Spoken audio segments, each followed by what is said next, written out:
8, 7, 6, 5, 4, 3, 2, 1.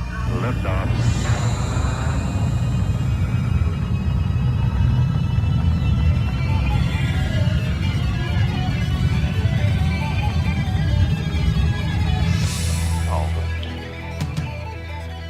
On a beautiful Thursday. Where we might be live. No, we aren't. Skype even works this time. Are you sure? Happy Valentine's Day Massacre to everybody's checkbook. Or at least most everybody. I think I came out of it unscathed so far. Greetings, good evening, and how you doing? In a multiple location station on this 14th day of February, welcome into the Shooters Gallery on the Beyond Ringside Radio Network. And one day I will learn how to enunciate the letter T. Because it actually sounded like I said shooter and not, it sounded like a D and not a T. So shooter, there you go. Hey, cool, works. From the ever-evolving anomaly known as Studio One, I am the Magic City Motor Mouth Fast Eddie Layne, welcoming in tag team partner Shane Noles. Make sure you keep telling everyone, not you, Eddie, this is just to our audience, make sure you keep telling everyone that Valentine's Day is the most stupid, dumb, made-up holiday ever, you know, as opposed to all the other holidays that have always occurred naturally in the wilderness. Welcoming in tag team partner Phil Stamper. I can't top that. Not in my current brain capacity. I'm good. I'm good. I have friends with whom I work at my day job, and they know that I am so anti-Valentine's Day because it's like what Christmas has become. Look, I like doing nice, if I'm seeing someone, I like doing nice things all the time. But I don't like corporate America making me feel like utter snail poop if I don't turn around and buy a 15-carat princess cut diamond. Chocolate's one thing. But see, that's when I go to the Evil Empire and buy the large bars of Hershey's. Large Marge? Large bars. Yeah. Nestle. Nice. Is that who sent you? Good God. Thank you to everybody tuning in through BeyondRingside.com, through ProWrestlingRadio.net, and the Beyond Ringside channel on TuneIn. Made a comment in recent days that I'm going to start working with our server, our primary server, to get everything back up and running for the Beyond Ringside Radio app. Those talks are going smoothly. Google Play is playing nice. Apple's still a pain in the ass. But, you know, it works. Speaking of pain in the ass, I'm not going to go with that one. I'm not going to do the lead off on this one. One of the big stories that has happened throughout the course of this week is a little bit more of a lot more of a serious note. But in this day and age, we've developed the tendency to see a brighter side. And it's kind of like, I'm going to steal the line that Tony Stark used in the opening of the Endgame trailer.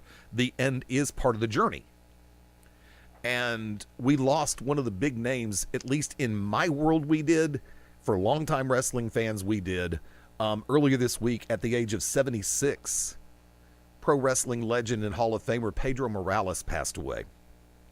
I've had a chance on Beyond Ringside Live earlier this week to make part of my statement known, so I'm going to turn it over to my tag team partners and let them take point, if I can use that expression.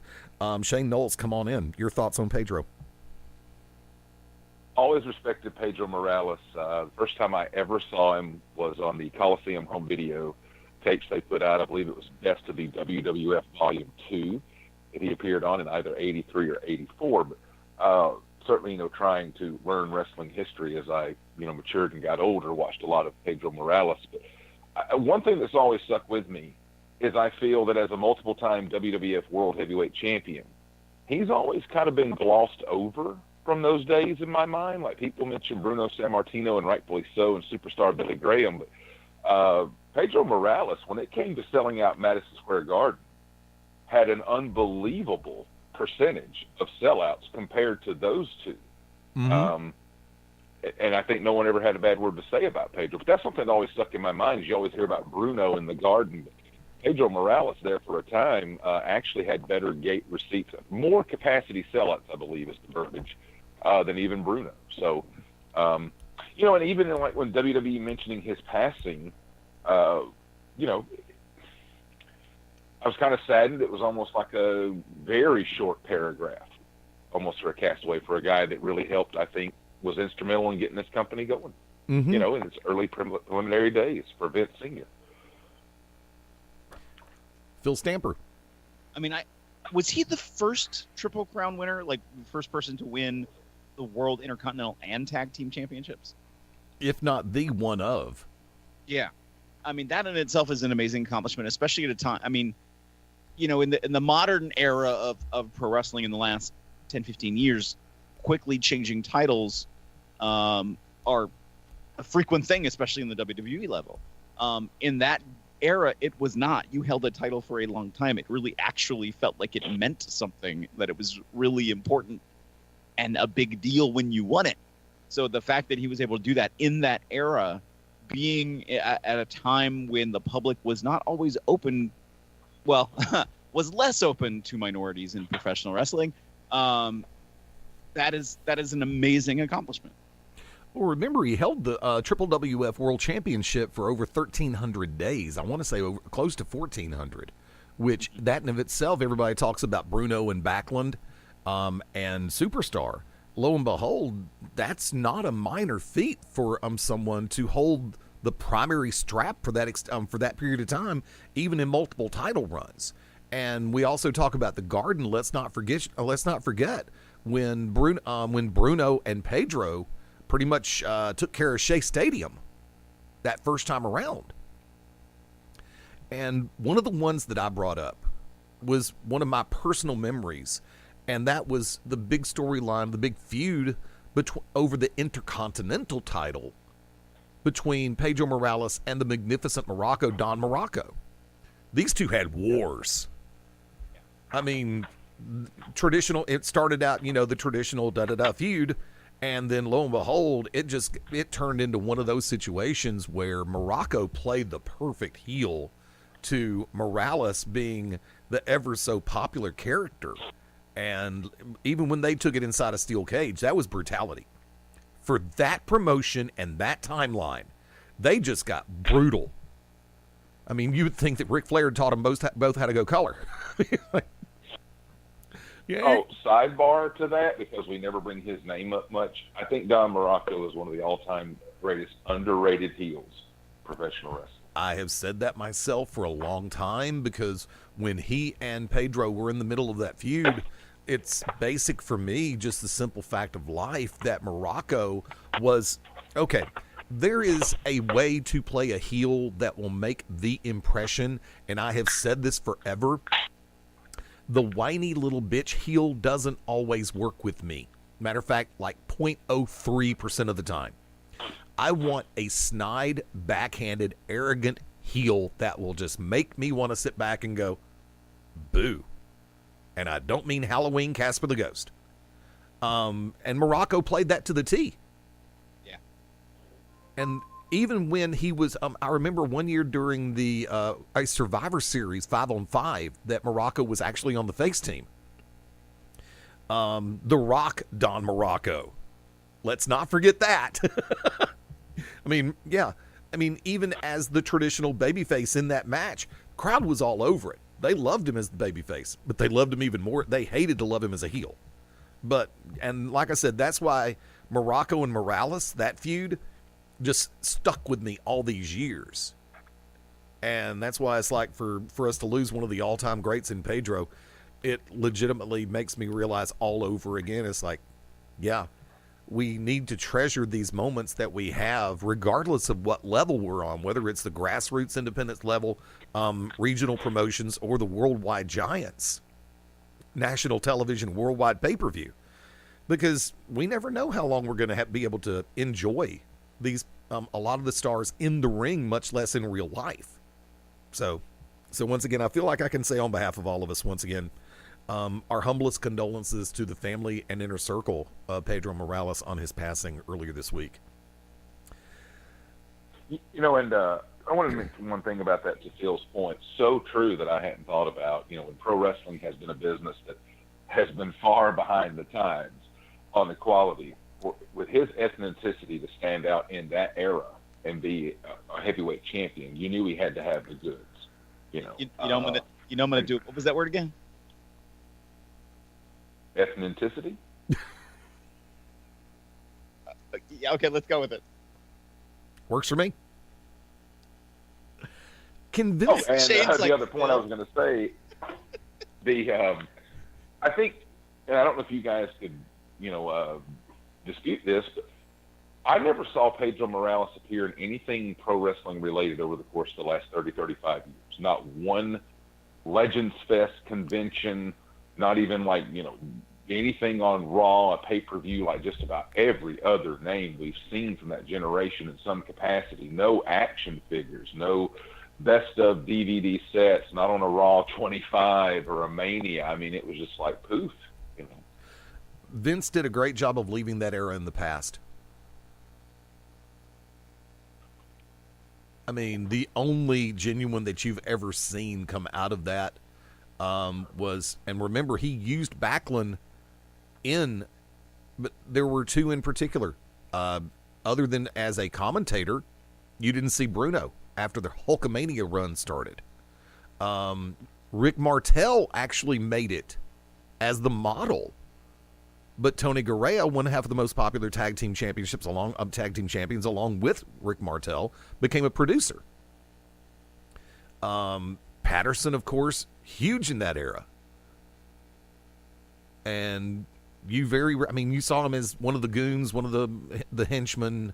You saw him do the gimmicks in the ring every once in a while. But as far as it goes, Vince did a great job of leaving the majority of what happened in the past. There were very few that genuinely carried over into the time that Iron Sheik won the championship and then Hogan defeated him the following month. Most of that got left in the dust. Well, and now you just ignite my yearly campaign for Rick Martel for the Hall of Fame. Hey, look, it also reignites my yearly campaign for Ivan Koloff, a former Worldwide Wrestling Federation champion, to be in there. It burns my backside still that he was not inducted while he was still with us.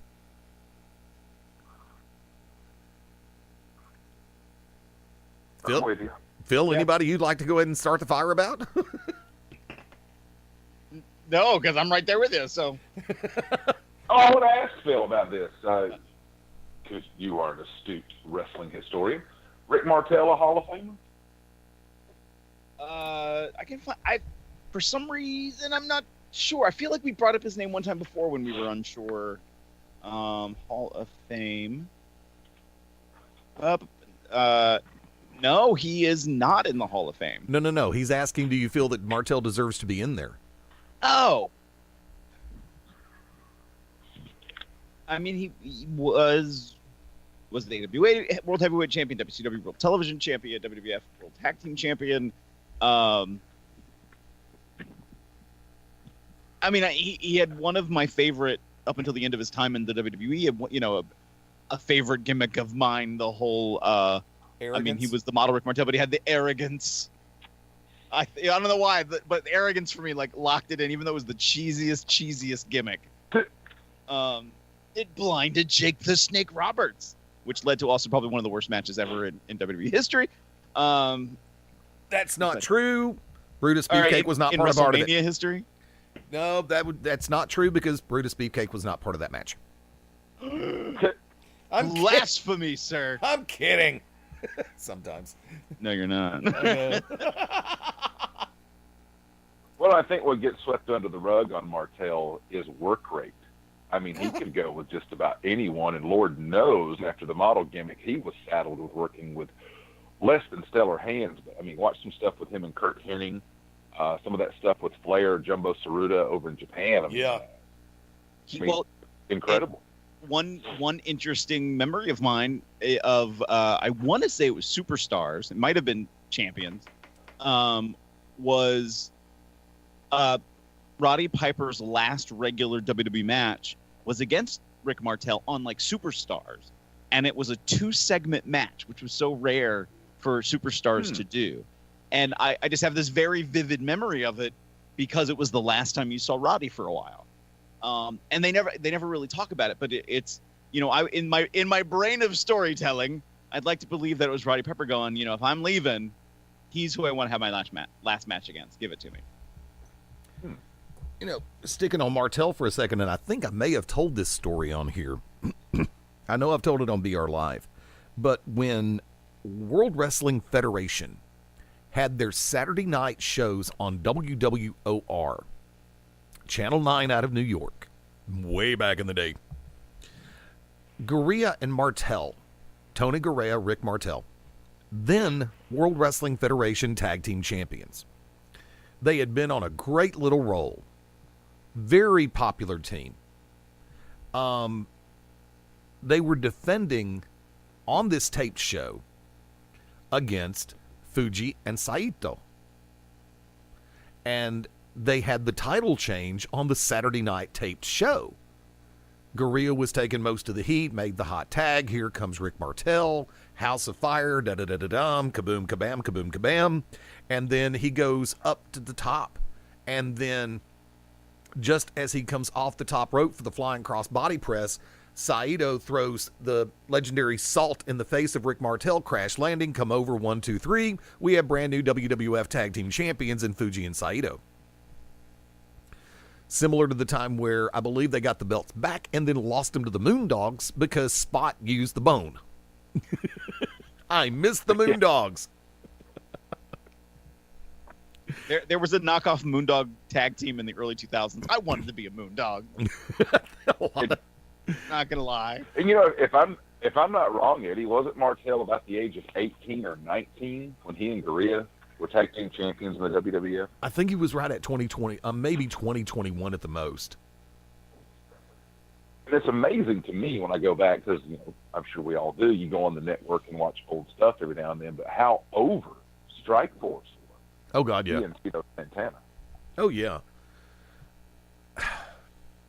Tito Santana could have been placed in the ring with a Q-tip, and the Q-tip would be over because it was standing next to Tito Santana.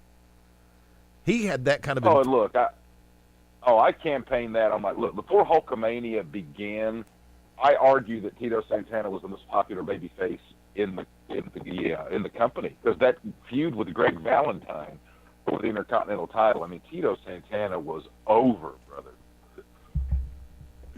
And it always struck me in later years, we get saddled with the El Matador gimmick, and I'm like, we know that's Tito Santana. Really? Yeah. I mean, there have been some gimmicks, and I'm not even going to mention the gobbledygooker, but that you just Let's do. Okay, Phil, you go first. I'm going to give you the worst that nobody ever talks about. I'm running in on this one because it was so brief. Vince had to realize there was some mental capacity in his medulla oblongata to stop this. Tony Atlas as Saba Simba. Yeah. It was a different time, he says questioningly. Yeah. And that's the part that, okay. Don't get me started, because I really don't want to go on an extended my side of the coin rant. But I really think, I'm just going to stop. Because we were making a reference to Martel being heel or face, Morocco heel face, Pedro heel face. I asked this question. My number is 2 in response to the question I'm about to ask. In this world of professional wrestling on the national scene, and you can go 30 years if you want to, who has had the uncanny ability to flip someone else, heel or face, in one shot, one fell swoop, blink of an eye, within 5 minutes? Philip? Like, who and... All right, you lost me. Repeat that, please. Who have you seen that has the ability to flip someone else heel or face very quickly? Stone Cold Steve Austin. Good one. Okay. Shane? That's where I'm kind of lost too. Are you talking about a book or a promotion, or are you talking about a talent that can flip someone else during the course of a match? Or All of the above. All of the above. It's just Eddie's inarticulateness. We're good. In the ethnicity, in the last 30 years? He caught it. Yeah, sure. Like I said, you can go back 30 years. I mean, there's two examples that come to my mind. Ethnicity and what? No.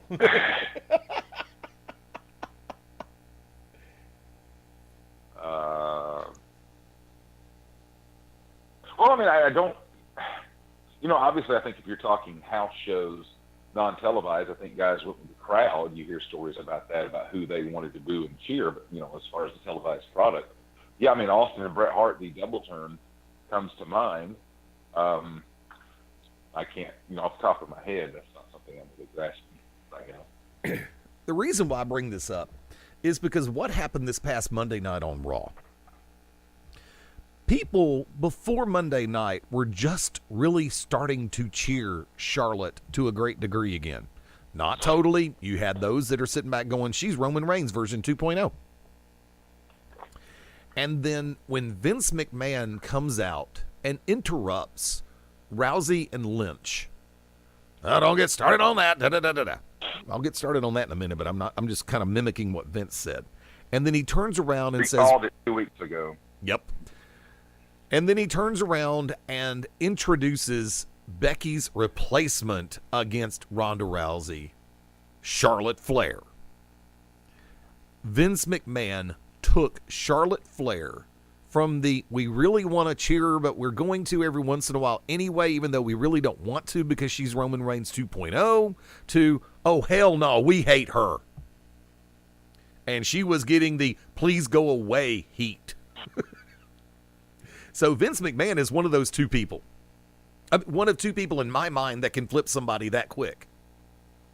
All he had to do, and if that was not the most passive, laid-back introduction of Charlotte Flair I've ever heard in my life, I don't know what is. Because normally when Vince is doing that, I'm going to take y'all to task moment introduction, he drags it out. Really bad Vince McMahon impression forthcoming. Because normally if he's really behind this, that when he says her name, it's going to come out, Charlotte Flair! Instead, Monday night, Charlotte Flair!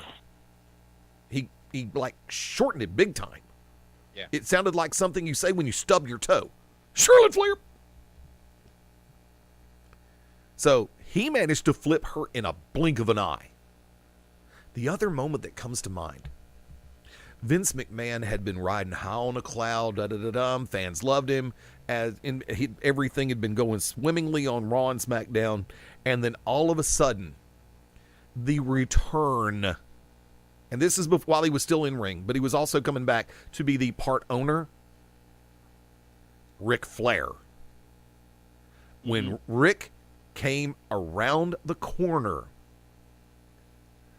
that crowd flipped on Vince that fast. And okay. Now you see what I mean? I do. And I'm holding on to a conspiracy theory here. And it's about Charlotte, and it's about that time you just mentioned. Okay, go for it. Okay. So Rick, at that time, that's when he was part owner of the WWE, right? Correct. That what if it comes out that the reason that Vince ended up putting Charlotte in the match was in order for that Rick never lost his part of his stake in the company, and that he traded it in for a WrestleMania moment for his daughter, and that this is the payoff of all of that time now. I was like, one, that's insane, because WWE doesn't want you to remember past 6 months ago. No, they don't. Right. But just the creativity, and it was much more articulate than I could even remember when I saw this. I was like, this is amazing. Like, somebody needs to hire this person now. It was a great interesting thought. Okay. It is, actually. Shane, you want to follow up on that one? Well, M. Night Shyamalan just produced a movie called Glass that ties into Unbreakable from that same year, 2000, or around that era, so it's not inconceivable. And this is something we talked about off air. I'm going to go and bring this one out. I adore the fact, and I'm saying this right now, we've had this call all the way through the last couple of weeks, ever since the Rumble. When this all shakes out and it becomes that vaunted triple threat that nobody wants.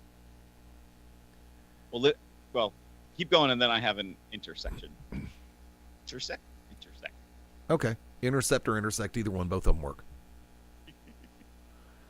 When this all shakes out and we get that vaunted triple threat match, Charlotte Flair, Becky Lynch, Ronda Rousey for the Raw Women's title, Vince got what he wanted after all. For those who have studied Vince McMahon and WWE booking 101, face matchups don't always work unless you have the right chemical equation. What Vince couldn't get out of his own way about was the fact that Becky Lynch and Ronda Rousey had that moment where the fans were like, hell yeah! And then here comes Vince interjecting Charlotte, which makes her the heel in this moment. So when the bell rings, you're going to have everybody booing the hell out of Charlotte, and I mean the go away heat. You're going to have a 50-50 split for Ronda Rousey, and you're going to have everybody in the room cheering the living hell out of Becky Lynch. Vince got his way because he doesn't always like face matchups. So he's now got a heel in this match that people can get behind and want to kill. Philip, point of interception. So, I mean, Vince did it, but at the same time, the momentum was already there that Charlotte was going to be the heel in this, no matter what they were going to do. That it was even souring Ronda at this point. I think it was always intended that the spot was supposed to be for Charlotte Flair. I don't think there's any. I mean, we talked about this, I think, a year ago. Yep. That this was what was going to happen if Ronda came in. That was going to be Ronda, Charlotte. That this was the big money match, and that even at that time, though, we were kind of saying, hey, you know, Becky's the workhorse of the women's division that gets no respect, no opportunity, and since then has outshone everybody, is standing up to be the new Stone Cold Steve Austin. I want to be clear, not the women's Stone Cold Steve Austin, the new Stone Cold Steve Austin in WWE. So knowing that was going to happen, but seeing the momentum of Becky. So now you have powerhouse Becky, cheer, cheer, cheer, boo, boo, boo, Ronda Rousey. Yeah. Okay, well, we're going to keep our plan of Charlotte, sort of. I'm going to introduce Charlotte. Because now that puts all the heat on her, takes it off Ronda. Because now if they had done Becky versus Ronda and, we're going to add Charlotte, everybody would have pulled down their pants and taken the biggest number 2 they could. What is happening instead, they pull Becky out. Now it's Charlotte, boo, boo, boo. Ronda, you're a little not as hot with her anymore. Bring in Becky to be the third person. It's a much bigger pop again for Becky. It's actually, I think, going to win out for Becky in the long run. It still keeps some of the heat off Ronda. She's going to have a mixed response, though. But I think the WWE knows that now, and it puts the majority of the heat completely on Charlotte. Shane, your perspective. I agree with that sentiment, the way you presented it, Phil. 2 weeks ago, I said Charlotte Flair is my favorite women's wrestler, but she belongs nowhere near this match. I still stand by that. I look at back in the, if this is supposed to close WrestleMania, and I think by all accounts now we know it's got to. I mean, they don't have anything else on the docket 41 days out that gets me excited. I digress. When we had Bret Hart and Shawn Michaels in the 60-minute Iron Man match, we didn't need Goldust and Roddy Piper in '96 in the match. When we had Stone Cold Steve Austin and Shawn Michaels, yes, Mike Tyson as an enforcer, we didn't have The Rock in that match. That organic feel that we all felt off of Becky Lynch and Ronda Rousey, it's like they couldn't help themselves. And the one part that just makes me slap my forehead is Becky Lynch is getting the Daniel Bryan and Steve Austin treatment. Meaning that when you're so over with the crowd, here comes Vince and his entire family, and we have to interject ourselves into it. Vince, Stephanie, and Triple H, in my opinion, were needed nowhere near this thing. What you heard from the crowd, what you saw on social media, that was done without Vince, Triple H, and Stephanie doing nary one thing on air. And the second I saw all three of them involved, you can bleep me later, same old shit. Can't they let two people organically get something going without saying, I've got to put my fingerprint, my stamp on it so that we get the rub? Triple H, Stephanie, and Vince don't need the rub. None of those three have in 15 years. Maybe they feel like they're giving the rub to the match. Well, that's what I speak. I mean, I get that, but I speak to that crowd's nuts one-on-one for their face-off. Yeah. Not a McMahon to be found. Yeah. Now, So- Go ahead. Well, you know it. What is it I always say about the WWE? I was actually going to throw that to you. Sure. That it's not wrestling on television. It's a television show about wrestling starring the McMahon family. And that once they started to see, ratings were slipping at a higher downward trend than they expected, things were getting bad, that Vince, typically who takes vacation in January, didn't take his vacation. Instead, he appears on Monday Night Raw, he appears on SmackDown to try to give a little bit more zhuzh, a little bit more boost as they now head into WrestleMania, and not changed one damn thing on their television product. Nope. Well, wait a minute. They did change one little thing. New Raw Tag Team Champions, the Revival, finally get the belts. Well, and to that point, if Vince, Stephanie, and Triple H want to get involved, and they should, because they are, accessories to have that can be utilized, Becky and Ronda didn't need it. Do it for something else. Another feud, another program that would help enhance WrestleMania. I just look at it as like, Becky and Ronda were gold. You could do Seth Rollins, Brock Lesnar. Personally, I don't think they need the McMahons, but we don't even know the rest of the card yet, but I'm looking at something where they could interject themselves to give it that spice as opposed to something that was doing just fine on its own. We'll see. Vince interjecting himself before the Royal Rumble Raw Heavyweight Championship match, the Universal title, where Finn Balor took on the missing link. Oh, wait, we found him. Brock is back for a minute. No, he's gone again. Kind of like Dwayne, once in a lifetime, best 2 out of 3. But all he did in that one, he did what he did to try to galvanize the fan base behind Finn Balor. And I'm sorry, this is where I'm going to be the ubiquitous prick for a hot second. I knew in my heart Balor was not going over with the title. Knew it. Plain and simple. What? No. Was that a shock to people? No. I don't think it was a shock to him. But when Vince did what he did the way he did it, and Balor comes, you never had faith in me. And it's like, I'm sitting back going, oh God, this is going to fail miserably. And you have a small number in the audience that actually played into it. It's like, Vince is running down Finn. He's going to win. He's going to win. No, he's not. Check it. Nope, didn't happen. Now, here's the other thing about the Raw Women's title match. And Shane, I'm going to go to you first after I lay this one out there, because I'm going to do it vague before I explain. Charlotte and Becky against or with Ronda in this match. Charlotte and Becky can protect Ronda in this match. If I say that, what do you think? I think if we're talking promos, sure, still needs it. In-ring work, I have no problem with what Ronda Rousey has done over her year with WWE. Philip? And the reason I go with another thing with that is Mania has been built on one-on-one matches. For me, one of the worst Mania main events was the Fatal 4-Way in the year 2000. Yeah, but one of the best was Benoit, HBK, and Hunter for the WWF Championship when Benoit went over Hunter and HBK. Well, if you remember, that was just Triple H and Shawn Michaels both not walking out with a title, according to history.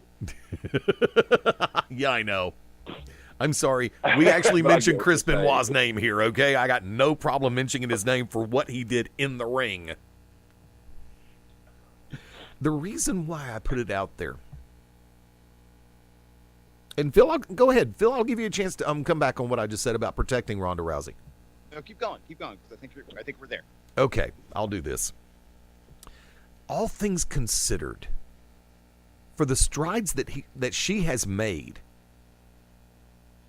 Ronda Rousey is still what as far as in-ring performing in WWE? A rookie. First year in ring. The little bit with The Rock and Hunter and Steph doesn't count. She made her first appearance technically at the Royal Rumble last year, but made her in-ring debut after that. She's getting ready for that sophomore year. She's still a rook. If you watch Ronda in certain matches, if this match goes long, you will see holes in her style, unfortunately. But once again, she's made great strides. Having the triple threat in place protects Rousey on two fronts.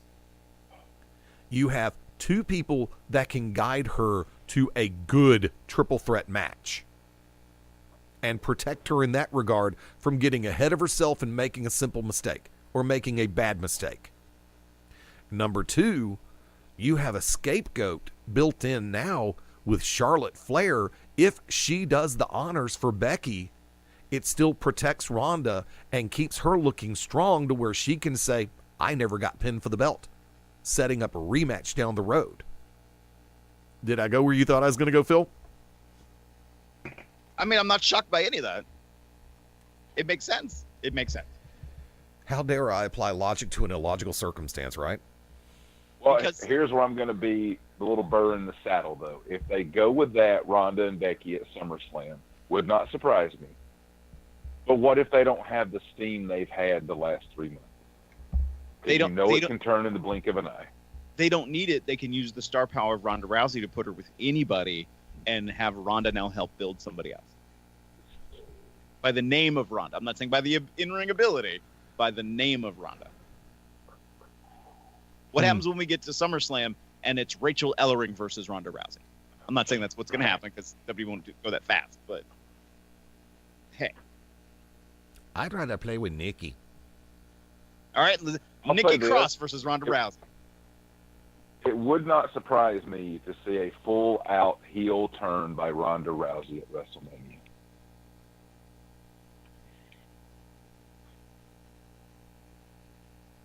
I'm in agreement. Anybody else? I'm guarded agreement. Guardedly in agreement. Because remember the vicious beatdown Charlotte gave her at Survivor Series. Oh, I yeah. could see Ronda, the reason being, I came in, admitted fanfare with my smiles, and you guys loved me until I got the title, and then you turned on me, and your beloved queen did this to me, and then she just snaps. I could totally see that. I can totally see that too, but the second second Ronda picks up a kendo stick and goes after Charlotte, you're going to hear a pop like Motley Crue reunion. With a Mania crowd, though? Yeah, even with a Mania crowd. Because remember, I'm willing to bet 75% of that crowd doesn't want Charlotte in that match. So if Ronda were to pick up a kendo stick and smack Charlotte on the back, you're going to think Kiss 1977 just took the stage. Kaboom. Well, I agree. It would probably have to be her and Becky both. If she attacked Becky, however, yeah, definitely. Maybe your scenario where Charlotte is pinned and she lost the title without being pinned and just destroys them both. Yeah. So that would be, yeah, that would definitely be heel heat. But, I was originally going to slate us for a break at the top of the hour, but I'm going to go ahead and hold us for another 15. No, actually, I just came up with something. We all gave Shawn Michaels grief for this. I wish Ronda Rousey would lose her smile. She's much more. I'm such an ass. I really thought you were going to say, let's have Ronda Rousey lose her hair. Look, Ronda's sexy. Well, as no, hell. that's if we get the backstage shoot fight that Brett and Sean did have. There you go. Which there is another conspiracy in wrestling that all of that was at work. It's wrestling. It's all at work. Okay, there's that can of worms. We don't have to go long on this.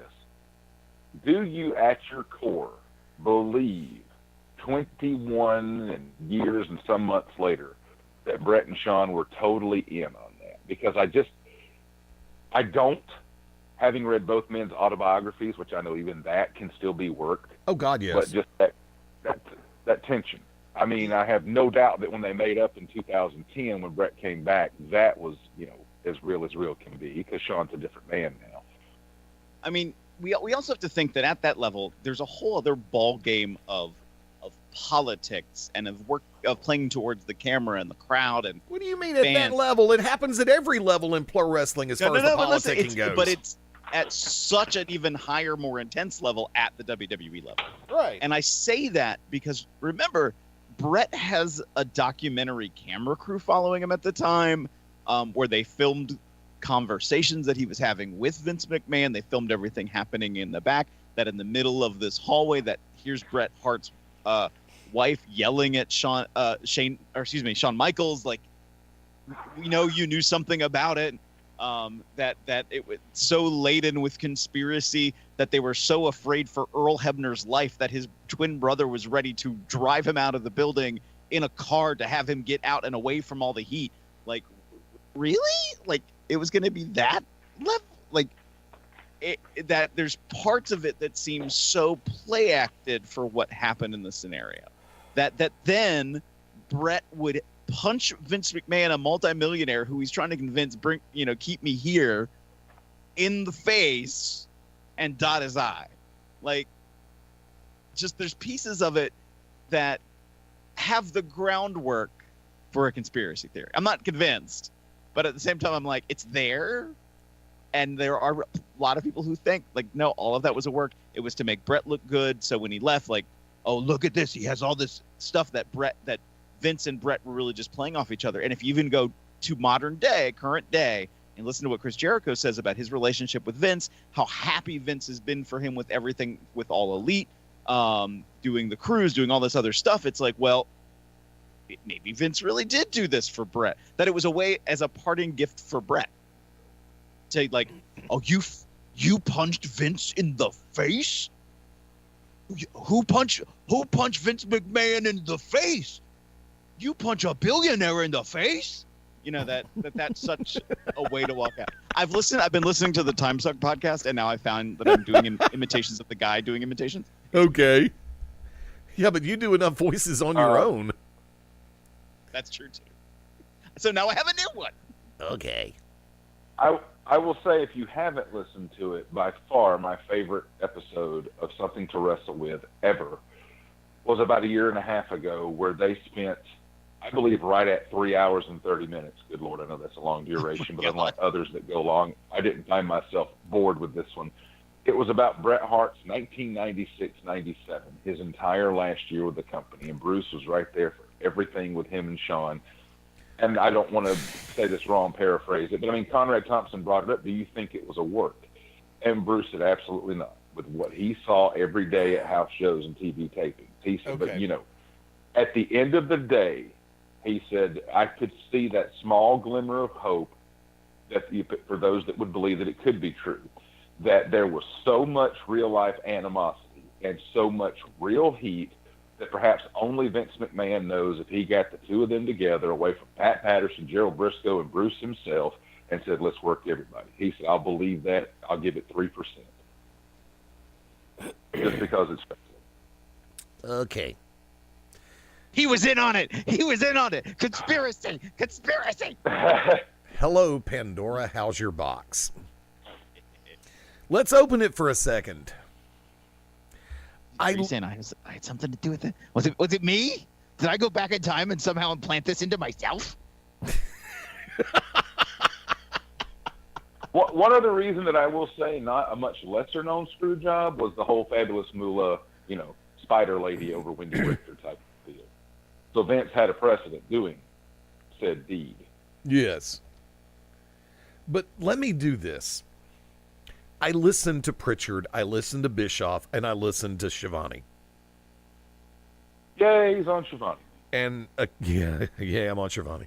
I don't do if it's something other than a watch along, I'll really listen. But if it's a watch along, since I normally listen while I'm driving, I've got one earplug in, so it's like I'm not going to watch the network while I'm doing this. If you've noticed, and with all due respect to Bruce Pritchard, who I have a lot of respect for, you can tell in his vocal intonation pattern when Pritch is covering up for something, or when he's blowing off or misdirecting something.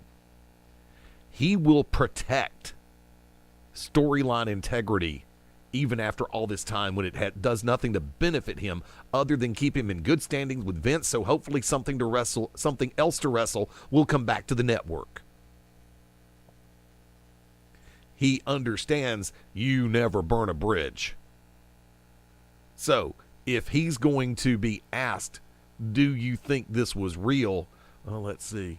Nobody else has come forth and said it. I don't think I need to be the one to do it. Yeah, I think it was totally real. Yeah, they hated each other. You can hear the wheels spinning on something like that. Now, was there competition between Brett and Shawn? Hell yeah. Was there animosity between Brett and Shawn? Shawn didn't give a rat's ass about Brett. Brett was the one worried about his spot more than anything else. He felt that Shawn was bad for business.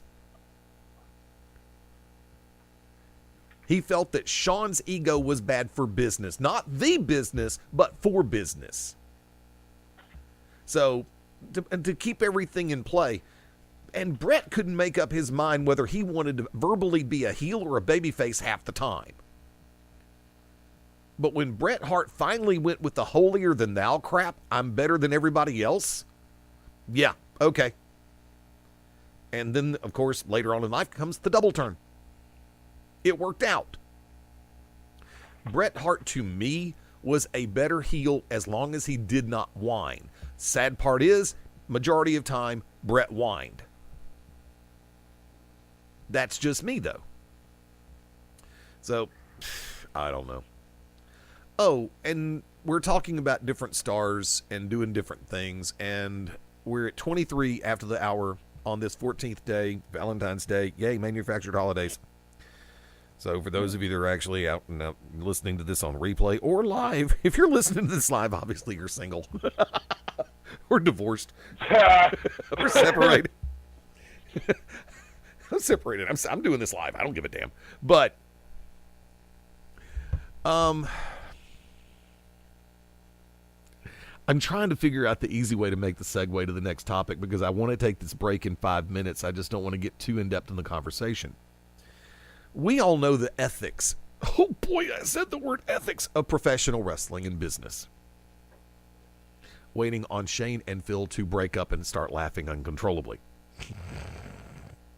Not going to happen. We're going to protect it. We've heard on the web, we've read on the web about how such and such has been offered a contract for AEW. There's talks in place with such and such about coming to AEW. Here we go. I was just reading something as you said it, but keep going. Okay. Like one of the big things in the dirt sheets right now, and all the little boys running around with a microphone. AEW's making an offer to Randy Orton. AEW's making an offer to the Revival. Gentlemen. That I had something to do with voices. Jeez. Oh no, I even held back because I've actually gotten a complaint about when I do the AEW, they make a contact. I wasn't going to say anything, but I was pushing. Okay, there's a long story behind that voice. I'm good, we're good. And I'm sure as hell not going to stop it now. I would like, just say your name, just go right into it, tell me what's wrong with that picture. Not the voice, but AEW, they offer a contract on Randy Orton. Who's going to take that ball and run with it? I'll step right up to the plate, sir, and bat the dirt off my cleats before I step in for the pitch. I believe that there's actually something to it. None of us are strangers to the fact that there has been a growing unrest among a lot of talent. And again, like with ethics in wrestling, you could say, well, there's always been unhappy talent in wrestling. Fine. But I'm talking about these last 3 or 4 years where guys on their Twitter, Facebook, or conversations with people who make their gear that are less than happy with the way things go with the product. And if they think there's a viable option where I could make near amount or same amount of dollars for less work and be out from under that umbrella. Now, mind you, the umbrella that made them household names and put their action figures in stores and allowed them the notoriety and the life they so freely live now, I believe it.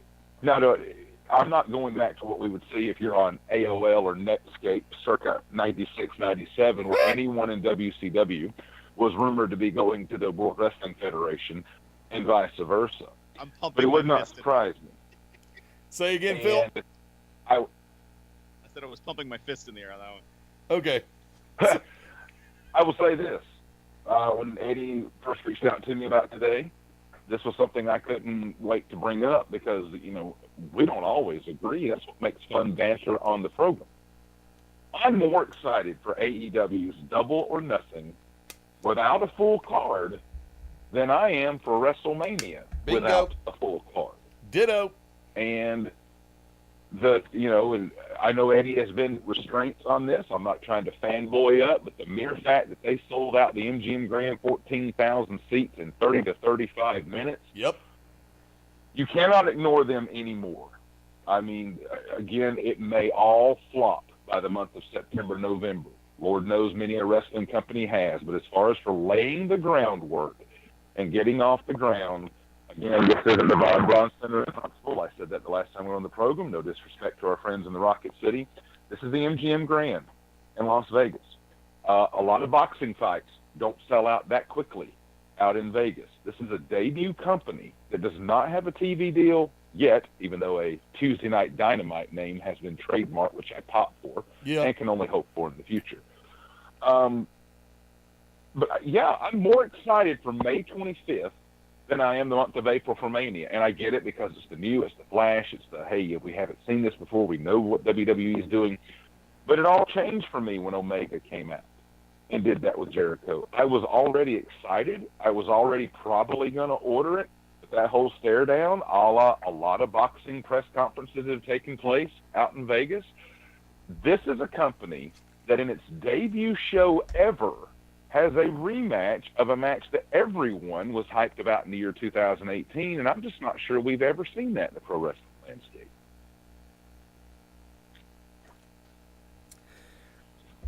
You know the only flaw in the ointment?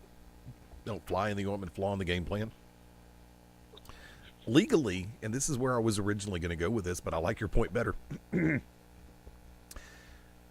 AEW, and we all know this being on our side of the industry, they can't legally talk and offer a contract to a WWE performer that is still under contract. Correct. They can contact... Go ahead. I was going to say, I don't know. I don't know if that is that written in their contract that you can't talk with anybody else about a contract. Tampering. To be honest, well, is that tampering? I mean, we're not talking about NFL and those kinds of restrictions. Where no, those ethics are those ethics are in place. You've heard Bruce Pritchard and Eric Bischoff both talk about the fact I can't talk to them while they're under contract. I can make a passing comment to their agent if they have an agent, but when their contract expires, then legally I can talk to them. Well, let's go with this scenario. Let's say that AEW is doing yet another kickoff ticket, whatever, social media release stream in Jacksonville, Florida, and the WWE house show loop happens to be coming through Jacksonville, and Cody Rhodes and Randy Orton meet up at the same Waffle House or fine dining establishment that is around Jacksonville. That's what that person's at the headquarters, or a bar. You don't think they're going to shoot the breeze, so to speak, about hey, where you are, where you been, where you want to be? They wouldn't meet at a public place to save their ass. After a WWE one time, I was with some friends, drove down the street. We went to a Denny. No, I can't remember if it was Waffle House or a Denny's. Maybe it was a Denny's, so never mind. Maybe it's not the Waffle House. But there's Jeff Hardy at 11:30 at night in a corner at Denny's. Okay, there is a difference, and I'm assuming you're going to mention MCW on this.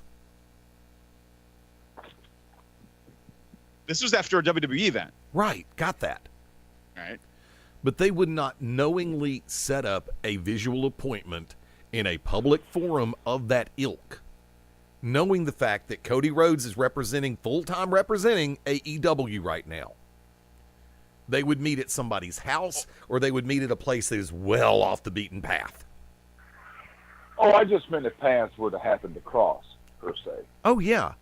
I mean, remember, like we hear the stories of Hulk Hogan and Ric Flair in 1983. The NWA was at a lower place in Philadelphia, and the WWF was at the Spectrum. And Flair and Hogan just happened to sit in the bar and talk for 30 minutes while working for rival companies. I know different time, but I'm just saying, if it wasn't, set in stone that they didn't already agree to this mutually and just happened to run into each other. Right. I mean, different people have different restrictions on contract. Like literally working with. I probably shouldn't say it. Working with some people at MCW lately. Here's one WWE Hall of Famer. Well, he can do anything we want: video, cut a promo in the ring, get involved in a match. He's not allowed under his WWE contract, of which he still has one, to do a podcast. Okay, that's interesting. Then versus another guy who, according to his contract, can't do any video work for us other than something at Ringside, but can do a podcast if he wants to. It's really like this weird hodgepodge of who can do what based on something that only they have that particular contract with. Because remember, for a while, they told their talent, like, you can't go to TNA events when we were in Orlando. And it seemed to be it wasn't in their contract. They were just saying, like, we're telling you now not to do it. It then cost oh my gosh, I feel really bad. One of the Bashams their job, right? Right. Because he went. At the same time, like, well, that's not in your contract that you can't go to other events or even. So I really do think it depends on the contract. I don't know if we're talking about that level of some things in those contracts. I really don't know. Because it seems like at the same time, some of the entertainment-based, like The Miz doing different appearances and talk shows, that's like on him. It feels like he doesn't need to necessarily clear it. But it's weird. It really does seem like it's a per person. It is thing. The question well, is, think about the long-standing Jerry Lawler. I mean, since 1994, he's been able to work any indie in the country when other guys didn't have that right. Right. Well, think about it. Jerry Lawler, I can't remember the exact year. I can go back and look in my photo library on FastEddieLayne.com because the picture's up there. But Jerry worked with us at Global Championship Wrestling in Pell City, Alabama. And then the following Sunday before the Super Bowl, Jerry came on Beyond Ringside Live. So, yeah, I mean, his deal is set up a lot differently, but there's a trust factor involved. The three of us have all either currently or have worked in the promotion side, as in booking side, as in running a company side, as in the integral day-to-day. Folks, this is going to step on some toes, and we just blew past the bottom of the hour, so we're going to hit that break in just a minute. Sorry, Daily Motion. My brain is just broken now. The short version of the story is we have people that we know, we work with on a card that we can trust to do pure build-up for an upcoming live event and a storyline. We also have those people with whom we work that we're just not quite sure that they're going to stay on script and not go off script and just run the train right off the rails. I almost really said a name, and I gotta be good. Because there are people, and I won't say names, with whom I've worked over the years, that have come on Beyond Ringside and some of the other properties that have been on the station, that they stay straight up interview mode. And the second that a question is asked, they have enough presence of mind to steer the interviewer back over to where they're comfortable. The talent is comfortable. And then you have others with whom I've listened to interviews that the second that the interviewer wants to start going in another direction, oh, they just jump on that scooter and ride. Sure, let's bury some people. Wrong answer. So that's what we have. That's what WWE is careful of. That's what Impact was careful of. Because remember, Impact had also in their contracts and also in their agreements, any interview had to go through their office, the Dixie Carter era especially. The Jarrett era, not so much. But the Dixie era, definitely. Because there was so much controversy and turmoil behind the scenes, Dixie and company were afraid that if a talent went on and say, well, what's this about y'all not getting paid? Yump, here comes 30-minute rant Barry and Dixie Carter. And once it's out there, it's out there. So that's where I see a lot, because I've been in, I mean, we all have friends, I'm sure, who work currently for the Fed. There are a couple that I would love to have come back on, whether it be BR Live or Shooters Gallery or Back to Basics. One, of course, man who's been on the air with me 6 times, Scrap Iron Adam Pierce, one of the executive producers. I don't know if he would be able to right now because of the way his deal's set up at WWE, but I haven't asked him yet. I was actually going to try to do that back for my birthday a couple of weeks ago, but I kind of lost track of time. You know, you get old, you lose track of time, kids.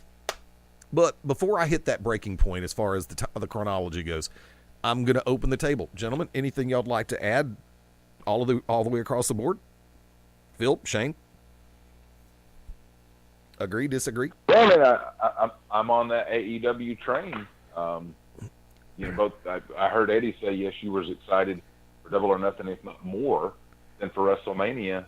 I mean, we know that they have to deliver a tremendous product once all the pre-sale hype and everything goes. But don't you think this kind of alleviates a little bit of the pressure now, knowing that you sold out in 30 minutes? Or do you think it ramps it up that much more, like, my God, we have to make our footprint? I think it adds to the pressure. Oh, my God, we sold out in less than 30 minutes. We got to deliver. All In was one thing. You're not going to see another res erection happen on this show. Funny you mention that, because we see The Undertaker appearing at StarCast, which I love, in 2019, and you could quote any year in the last few years, how people misconstrue that. He's going to be at Double or Nothing. No, he ain't. And I'm like, he's at StarCast, which is a separate event promoted by Conrad Thompson that just happens to be in Las Vegas that weekend. It doesn't mean he's going to be working Cody Rhodes. Yep. Not in the least. But I'll tell you what. Phil, anything you want to throw out there before we head to the break? So, I mean, I'll just say with when it comes to All Elite, and I say this about WWE too, they are masters at manipulating information. Yeah. For what we all want to perceive. Because I mean, as much as I want All Elite to succeed, there are things that Cody said that I'm like publicly that I'm just like, that's not true. Jericho's been called out on the amount of his contract not being true. Like, okay, like let's just realize that everybody's working each other and working each other up. Some of it to get a rise out of WWE, some of it to get a rise out of the entertainment community, to try to get television stations on board with then airing content. Because what is that like to be able to go like, okay, so it's rumored through a source that TNT and TBS are interested in All Elite Wrestling. Right. We're talking about it right now. Okay, so now there's that fuel. So then when they have a conversation with AMC, I'm not saying, of course, that this is who they're talking to, but whoever they talk to, they go to Pop. And they go, hey, Pop TV, we want to be on your channel because we have a bigger footprint. Look at us. We've sold out these venues. You can't say that WWE or Impact has done that in a while. Outside of their main huge gigantic shows, we're the ones who deserve a spot. Okay, well, they have to, they're not they're not there yet. They don't even have a production crew on staff yet. Like an in-house production crew, I should say. So there are things that they need to do. I want to see them succeed. At the same time, they're just not there yet. There's another little thing that I want to throw up about AEW, but I'm going to go ahead and hold up till after the break. Folks, real quick, we are in lieu of the fact that we're not going to do the Daily Motion version of it, we're going to also hold up on doing the normal shameless plugs. You can find us all in different directions. We're going to cover that a little bit more in depth during the second hour. Tell you what, even though it went long, this hour has been a hell of a lot of fun. Stick around. The party continues. Hour number 2, right around the corner. This is the Shooters Gallery on the Beyond Ringside Radio Network. When planning your next party or special event, insist on the best. Full Range Entertainment is a professional entertainment company providing a full range of services. From professional disc jockeys and MCs to catering and photography, when the details of your special day must be perfect, call us first. Wedding receptions, corporate parties, school functions, birthday celebrations, and more. We also have Birmingham's largest selection of karaoke tracks available. With over 40 years combined experience, Full Range Entertainment can provide you with the talent and professionalism you need and deserve to make your next event one you'll never forget. For more information on the full range of services we offer, call 533-HITS. That's 533-HITS. Or check us out on our website at fullrangeentertainment.com. What's up, everybody? It's Stan Grubb for Corner to Corner Wrestling Radio and the Beyond Ringside Radio Network. Hey, join us every Sunday night at 9 p.m. Eastern Standard Time as the triple threat of wrestling radio goes live every week, giving you their thoughts and opinions on the world of professional wrestling. Myself, Brian, and Rob, all live, all here for you. And as my good friend Rob would say, from corner to corner and pillar to post, we bring it to you every week at 9 p.m. Eastern Time. BeyondRingside.com and ProWrestlingRadio.net. Howdy, friends. It's the Magic City Motor Mouth Fast Eddie Layne with your invitation to join me, Mark Mabo Bowman, and Brooks Logan Sunday, 6:30 p.m. Eastern for Beyond Ringside Live. Wrestling, mixed martial arts, sports talk, and a whole lot more. Find us on BeyondRingside.com, ProWrestlingRadio.net, and the Beyond Ringside Radio app for Amazon, Android, BlackBerry, and a whole lot more. Once again, that's Sundays, 6:30 p.m. Eastern for Beyond Ringside Live on the Beyond Ringside Radio Network and ProWrestlingRadio.net. This is Dr. Tom Pritchard, and if you want to listen to the best in professional wrestling, get locked in to Beyond Ringside. This is Larry Goodman, GWH News and Notes, and you're locked in to Beyond Ringside. This is Country Jack, Corey Hollis, and you are locked in to Beyond Ringside. Hey, half-heads, it's a 3-time NWA World Heavyweight Champion, Scrapline Adam Pierce, and just like me, you are locked in Beyond Ringside.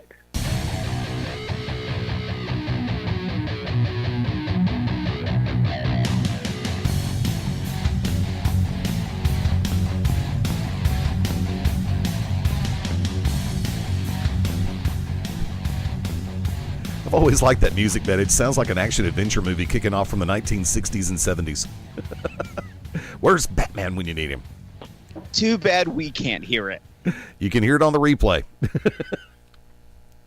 That's the other reason why I have the system set up the way I do. I don't have to wear. That's why I've got 2 headsets, one for one board, one for the other. Welcome back into the Shooters Gallery on this Thursday night edition. Fast Eddie Layne over here, welcoming back Shane Noles. I'm welcome to be back. Welcome back, Phil Stamper. I don't trust him, Shane. I made a comment. But you can trust in Phil. Yes. Hashtag trust in Phil. And as Robert Cosper used to say, hashtag blame Lane. Miss you, Cos. I think, all things considered, everything with AEW is going to be a beautiful situation at first. How many events does New Japan run per year? Pay-per-view. And do they even really do house shows? What is it, like 6, 8, 10? Legit? I'm looking it up. Okay. Well, so far, go ahead. They had 6. It's weird. They're going down. They had 6 last year, 7 the year before that, 11 the year before that, 9 the year before that. So yeah, they're kind of fluctuating, but going downward. It looks like. Oh, and by the way, before I go any further, congratulations to Chikara Pro Wrestling and everybody involved with National Pro Wrestling Day this past weekend. Great outing. Loved it. If you haven't had a chance to see it, find the replay. Thank you again to Bryce Remsburg for coming on a couple of weeks ago to help do a push for the event. And yes, I openly admit, yeah, it was a push for the event. Also, a good friend of ours, loosely speaking, I'm sure, storyline purposes, AC Mack picking up the victory in the Scenic City Rumble recently. Oh boy. There goes his booking rate. But, yeah, I know, adjusted accordingly. 2 hot dogs. But, and nachos. But here's the thing that people are going to have to be ready for.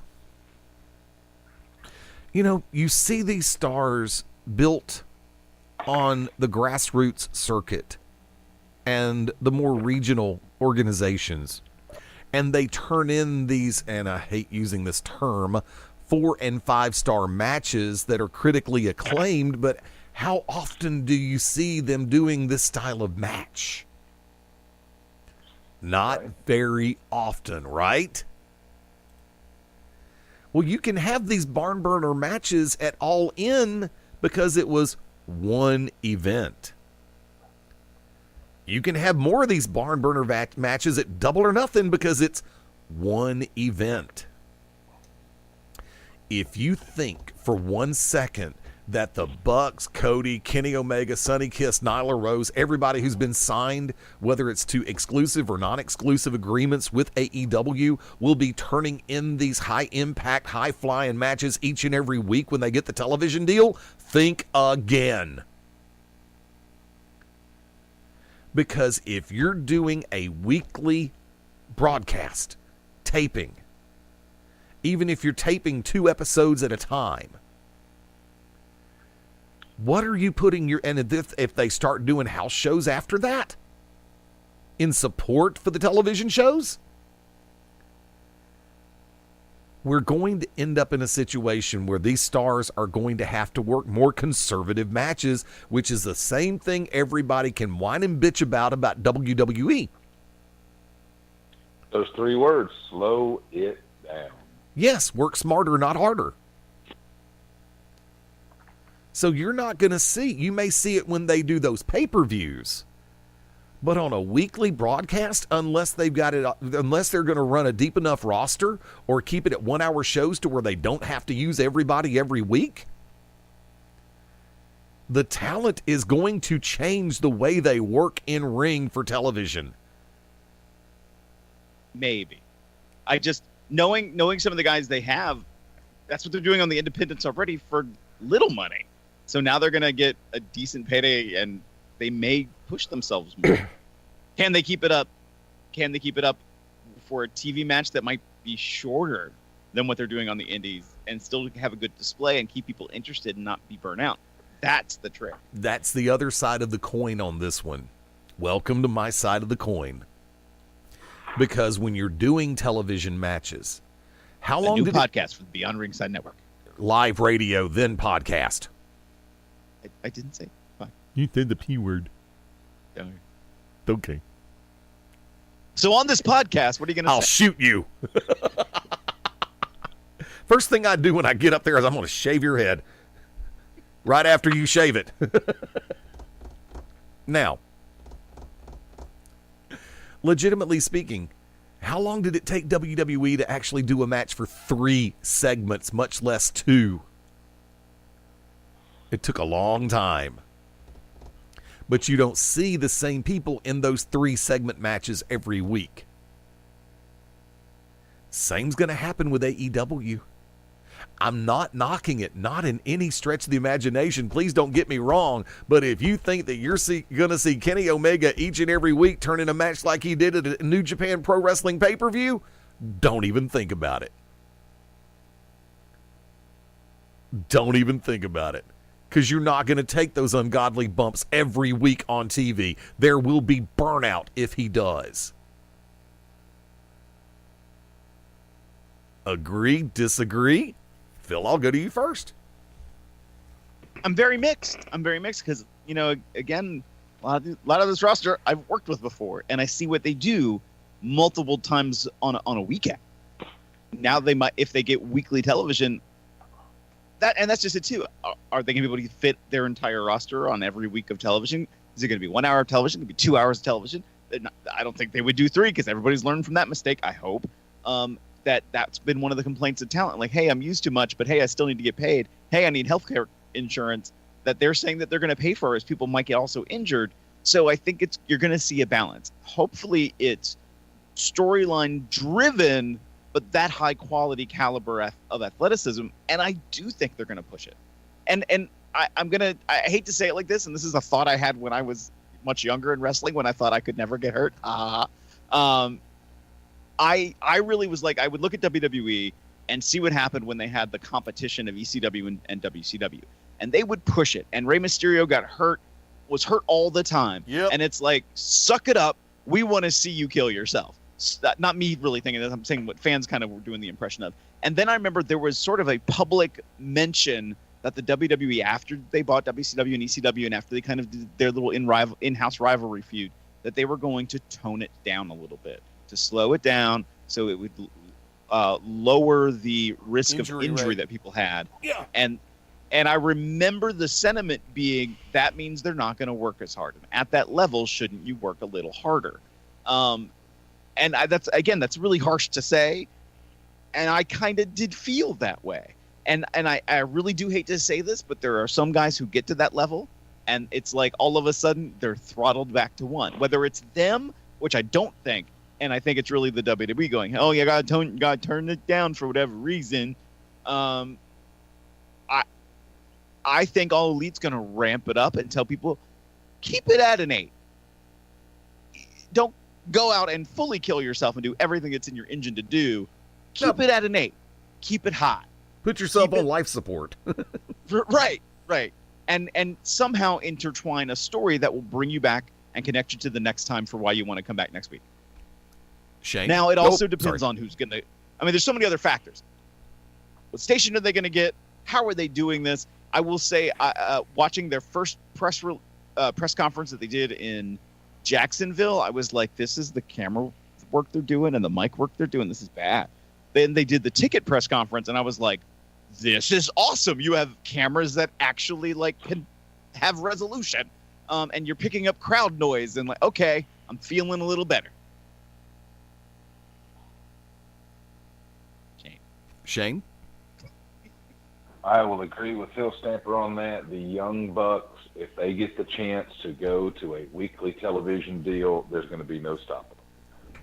Crash and burn, whatever you may think, I think Matt and Nick will, in my opinion, and I certainly don't know them as well as some people, but I just think, especially in those first 3 to 4 months on television, they're going to try to show the worldwide, hopefully, wrestling viewing audience what the buzz has been about for several years. And there might be others on that roster as well that I can see. Guys like Chris Jericho and Cody Rhodes, I have no doubt, because they've done the WWE stuff. They're going to know to slow it down for TV and give you the amped-up pay-per-view matches. Some of these guys that have regional or hot topic buzz, so to speak, if they get a chance on the national platform, I can't see the slow it down in the beginning. Now, if injuries start to pile up, then certainly they're going to have a long talk to about that. Oh, yeah. I mean, case point scenario, remember Ken Anderson, Randy Orton, a lot of people referred to them as fragile for a while because they kept getting hurt.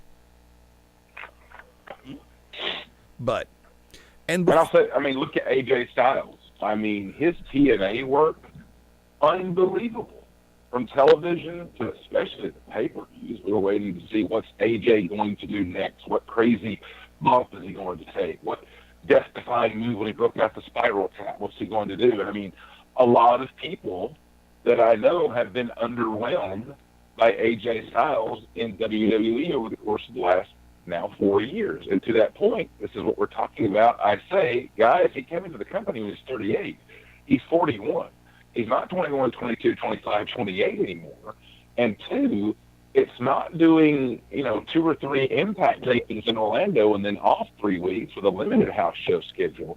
WWE is full time. He has to scale back. Yeah. I don't blame him. Same thing with Finn Balor.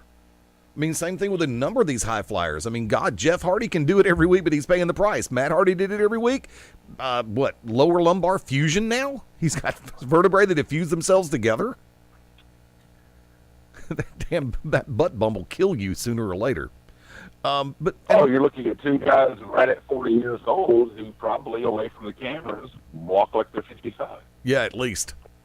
And let me clarify something before we shift topics. I want AEW to succeed, but I'm also very real in my approach. I mean, I'm not being sarcastic, sardonic, Debbie Downer in any capacity whatsoever. So if you're taking what I'm saying about the work changing as that, no, I'm not in any capacity knocking it. I'm just saying that for everybody who's used to work in the regional and the grassroots show schedule, we all know that that's going to change when that television deal hits. And everybody, now like that, I agree. For the first couple of months, 8, 9, 10. But after that first couple of months, unless the talent pool is deeper and they can rotate talent on a weekly basis to where not everybody's in ring every week, yeah, they're going to have to dial it back just a hair. We can agree, we can disagree, we can ask questions, and we can answer questions. And every once in a while, weekly, during a certain segment of the program, we do both ask and answer questions. Or should I say, one of us takes pride in asking the questions to hear the other two sit back and go, I know this, but I don't know this. I don't know why I suddenly got really worried. To which, and the music tells the tale. I will ask our resident trivia master, are you ready, Shane? Born ready, good sir. Courtesy of Bam. Bam. You're a little bit late. Bam. No, I'm right. Well, on my side, I'm not. But, okay, do it again. Bam. Bam. Bam. Bam. There's an echo, okay. Bam. Yeah, No, you it's got not an echo. He's doing it. No, I'm actually. Bam. Oh, you're doing it. Oh. Because, see, I'm hearing it real time on my side, and I know where that. Bam. Okay, let's. Damn it. Hashtag hell damn ass. Mine. Courtesy of Useless Trivia, our trivia master, Shane Noles, the floor is yours. Well, I'm going to steer us in a little bit of a different direction this week. Let's go with an invention question to start us off. When Thomas Edison invented the phonograph way back in 1877, the first recording of the human voice ever was of him reciting which nursery rhyme? Phil, you want to go first? Sure. I think it was Mary Had a Little Lamb. It was. Bill Stamper's strong. Correct Amanda. Thank you, Arthur Fonzarelli, who is not dead. Let's go to song titles. Green Day. Much to the band Green Day's surprise, which of their hit songs has become a staple of high school proms and high school graduations? Eddie, Wake Me Up When September Ends. That is incorrect. Say that again? Much to the band Green Day's surprise, which of their hit songs has become a staple of high school proms and high school graduations? Time of Your Life? Yes. Correct. Because that is in parentheses. The actual title is Good Riddance. Yep. Which he wrote about an ex that broke his heart.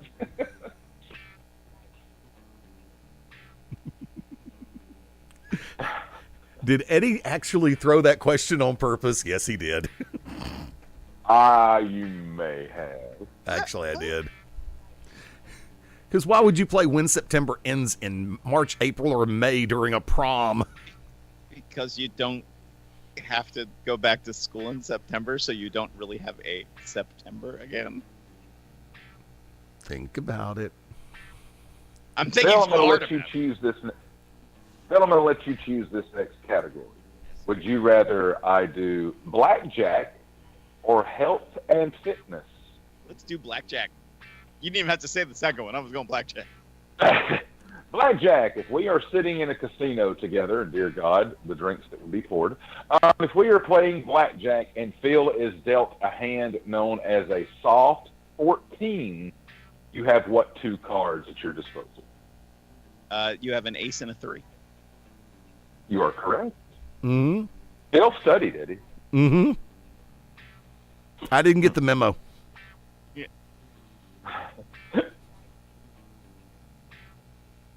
And actually, the argument can be made that the soft 14, but this is also in craps, is an 8-6.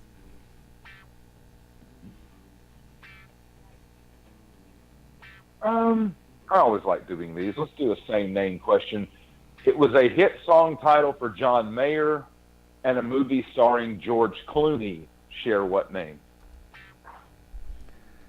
Oh, crap. I'm not a Clooney fan. I have to exclude myself from answering this one because I have no damn idea. Repeat it for me, please. A song title that was a hit, or a song that was a hit for the artist John Mayer, and a movie starring George Clooney. What name? Of course, now all I can hear in my brain is when September ends. God, I'm gonna have to punt. I really don't know. I don't know if I know any John Mayer song. I have to, but The I just answer you're can't. looking for is Gravity. I would never have gotten it. Yeah.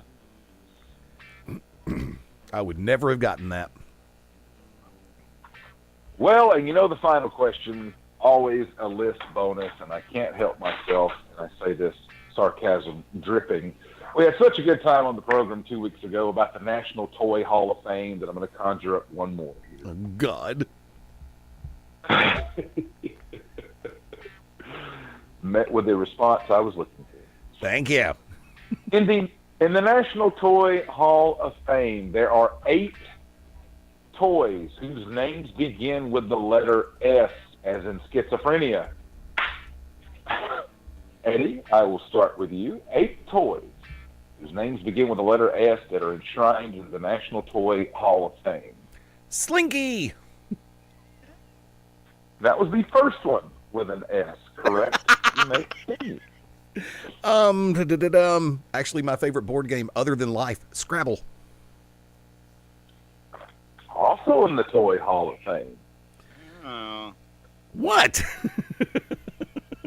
What's wrong, Phil? I'm actually getting questions right. Leave me alone.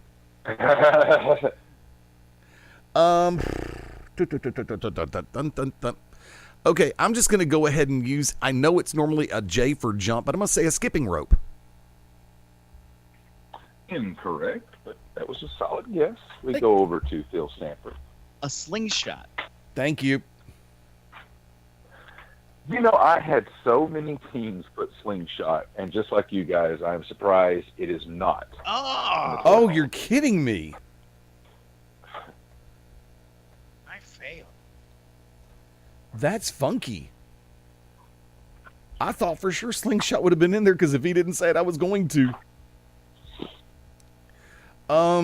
God.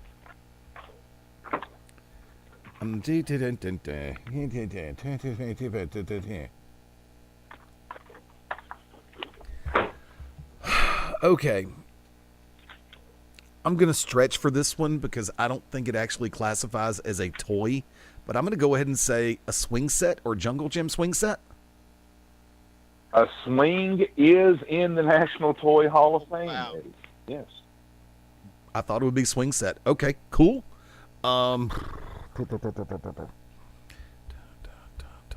Where's the damn music pad? Hold on. Bam. He can't answer without match game. Bam. Hey, you're 3-0 without it. Bam, bam, bam. Okay. When it comes crashing down. Okay. I'm good. I don't know if this is old enough to be in there or not, but it's something that those who know me know that I make a joke about this on a regular freaking basis. I'm going to say a Super Soaker 2000. Ooh. My goodness, Eddie, you are correct. A Super Soaker, the most recent entry. I didn't know if it was old enough. Toy Hall of Fame, whose name begins with the letter S. And how many are there? There are 8. You have 4. You have said a Slinky, a Swing, Scrabble, and Super Soaker. And this is where I'm going to get writer's block.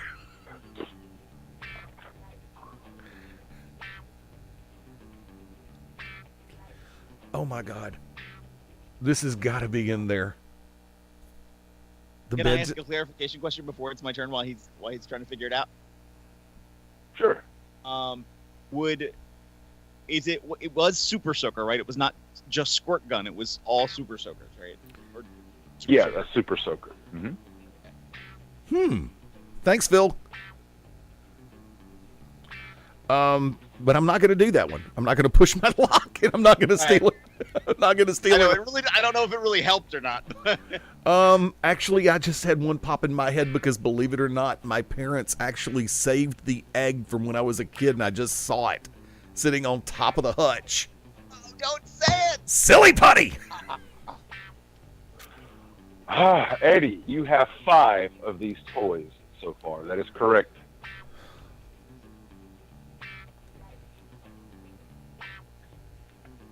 I just thought of it.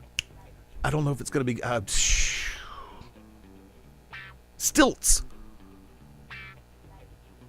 Incorrect. Damn Neil it. Stamper, you get a chance here. Well, we had one board game. Let's say Sorry. Ooh, incorrect. I should have said this. Scrabble is the only board game. Oh. Thanks. Okay, you said Slingshot was not in there. Not in there. Just like Rick Martel, a glaring omission.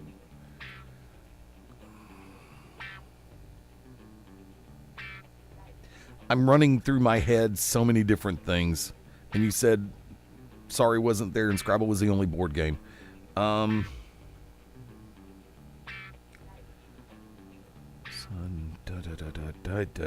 Sorry, folks. I'm trying to run through ideas as quickly as I can. I'm honestly coming up empty. I think I'm stuck at 5. So I think I will have won the question with 5 answers. So I think I'll stick there. Oh, what? Betting the minimum amount on Jeopardy to still win. I see. What? By just saying I'll hold with 5. Oh. I can do that. Some call it shady, some call it tactical. It doesn't change the result, but Oh. No, that's a stretch because a lot of people are going to sit back and say telescope. How about a spyglass? incorrect. I thought you were about to say Stretch Armstrong, which just like Slingshots, I got a lot of guesses. That's not the Toy Hall of Fame either. I didn't even think about Stretch Armstrong. Holy hell, and I had one of those. Philip? Yeah, I think I have two. Okay. I'm gonna say skateboard.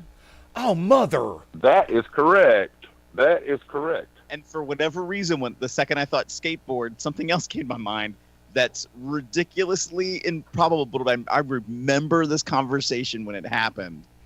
A stick. What?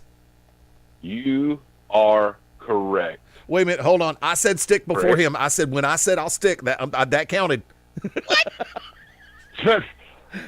And when we all see the memes or hear the old stories, back in my day, we went out and played with a stick. Well, we Oh, played crap. with it. It's a toy. That's really in there? It is in the Hall of Fame ahead of a slingshot and Stretch Armstrong. You have got to be kidding me. I am not on the panel for the National Toy Hall of Fame, but I have submitted my application. A stick is in the National Toy Hall of Fame. Correct. Mother mercy. All those parents So we are that sitting- they went outside and only had a stick to play with. Didn't cost them a dime. We are sitting with Slinky, Silly Putty, Scrabble, Swing, Stick, Super Soaker. He said skateboard. We have one skateboard, correct? Yes, we have one more. I'm sorry. We have one more. Mm-hmm. Oh, This I'll give you both a clue here for Phil first. This is a set. Star Trek. The bridge. Incorrect. What's weird is my brain went, because my last name begins with the letter S. I was like, blocks, because of the S. That makes zero sense, so I'm not going to go there. That was Duplo. Well, okay. You said Star Wars, or you said Star Trek. I must say Star Wars Millennium Falcon. I was going to say that, you asshole. I'll give it to Phil Stamper for completing the list What? here. Star Wars action figure line is correct. Wait a minute, they had more than just action figures. Hell? Right, they have a stick. And then the specific line of Star Wars action figures included here. Star Wars action figures made it, but Star Trek action figures didn't. Neither Has did, not been enshrined yet. and neither did Space 1999. Oop. I actually Neither had. did Strategio Oh, damn! Forgot about that one. Thank you. or Stratomatics baseball. Oh God. What is oh shoot. Board game, you roll the dice that has all the letters on it. Categories. Oh, that won't make it. Yeah, I love that game. That was regional, and I didn't live. In...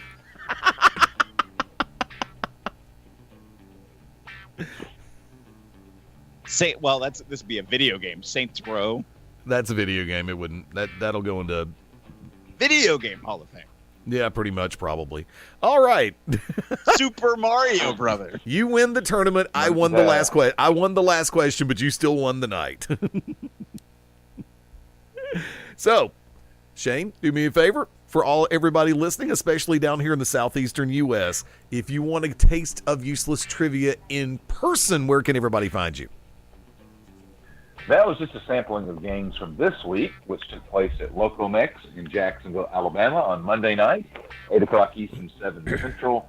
Right back at Locomex in Jacksonville, Alabama for Taco Tuesday, a little bit later start time, 9 Eastern, 8 Central, as well as Wednesdays at the Locomex location in Bowden, Georgia, West Georgia, East Alabama area, 8 o'clock Eastern time, 7 Central. Prizes are awarded to first, second, and third. And I stress that you don't have to be number 1, but if you're number 3, you still get a piece of the pie. There's so many other things I could have thought of as far as the idea of toys. Yeah, Stratego would have actually been a good one to have in there because it's been around since, what, the 70s? Mm-hmm. Tell you what, we are going to shift over into shameless mode. And folks, real quick, for those of you listening, if this is the first time you've checked out BeyondRingside.com, I kind of cheated this afternoon. We kind of spoke about this off air, but I'm going to go ahead and do this on air. Just if you scroll back up, BeyondRingside.com, and you can right-click, open a new tab or whatever you want to do on that one. Take a look at the calendar link, because for the next 8 days, I've got live events posted, courtesy of our tag team partner on the show, Phil Stamper. You can send him, if you're on a show and want to make sure it gets mentioned, if you're a promoter, owner, booker, whatever, and you want to make sure the show gets mentioned on that calendar, email is Phil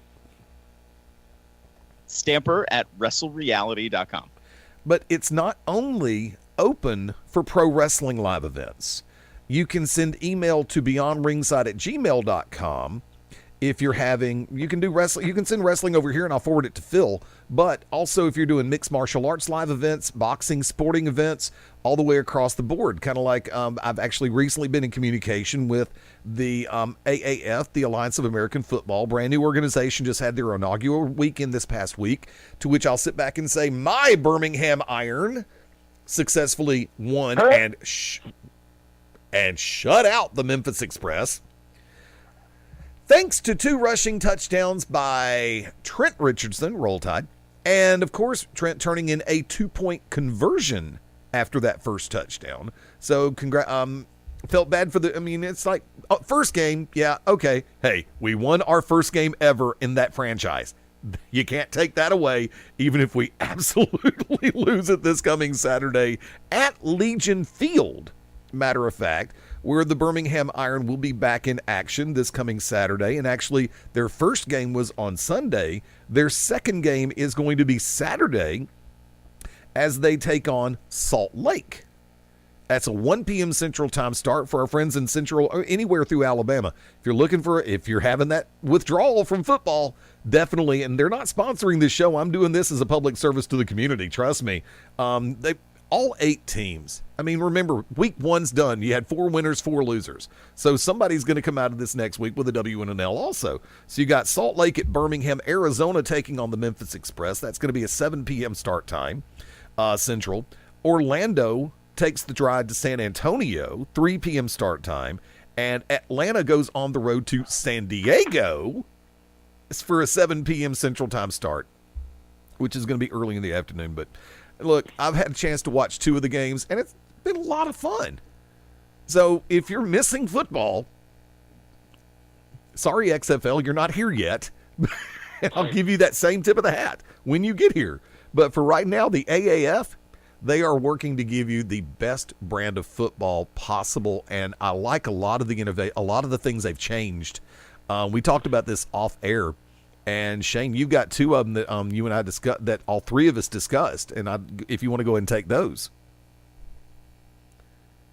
Well, the AAF, as you said, debuted to not only good ratings, but to solid response all around. And for those negative people saying, well, the XFL had good ratings in week 1, and in 5 weeks nobody was watching, excuse me, sorry, I had to sneeze there. Bless you. I don't think that's going to be the case with this. And the reason why is they have an affiliation with the National Football League, who actually wants this to succeed as sort of like a minor league system, breeding ground, whatever you want to call it, something to keep football going. The NFL is there. I thought it was very telling.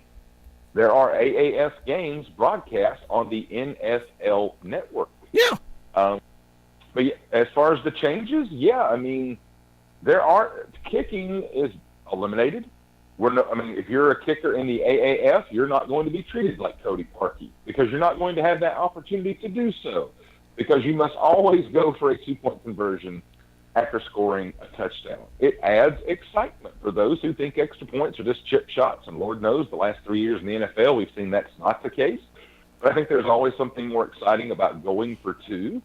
Also, there are no kickoffs, which I like, because we're going to reduce the impact of injuries somehow. However, that translates into this one. Not as much roughing the passer or interference calls, and that's the way they want it. And a hit we saw, I cannot remember the player's name. I apologize if I got the teams. The hit from a defensive player from the San Antonio Commanders on the quarterback for the San Diego Fleet went viral. A punishing hit that drove him to the ground. The helmet came off. Speaking about this off air, that's the kind of hit the National Football League marketed for years in compilation videos with Steve Sable doing the voiceovers that brought the National Football League to the number 1 powerhouse that it is now for viewing entertainment, and they're trying to shy away from, which I get, player safety. But we all think, I think it's went a little overboard. There's a buzz, a really good buzz, and I think one of the reasons why is, unlike the USFL and the XFL, which tried to go late in the summer or in the fall head-to-head with the National Football League, they debuted the week after the Super Bowl, when football is still fresh on the mind, people are missing it, and they want it. Baseball hasn't started yet. March Madness hasn't started yet. The NBA is still in the doldrums of the regular season. Perfect timing. I'm looking forward to it. Actually, I'm already making plans to attend an upcoming Birmingham Iron game, and I believe it's going to be during week number 4, as San Antonio comes to Birmingham, Alabama, and it's going to be a 3 p.m. start time at Legion Field. So, hey, tickets are going to be reasonably priced. You've got some higher-end tickets. You've got some great packages available that include food and drink.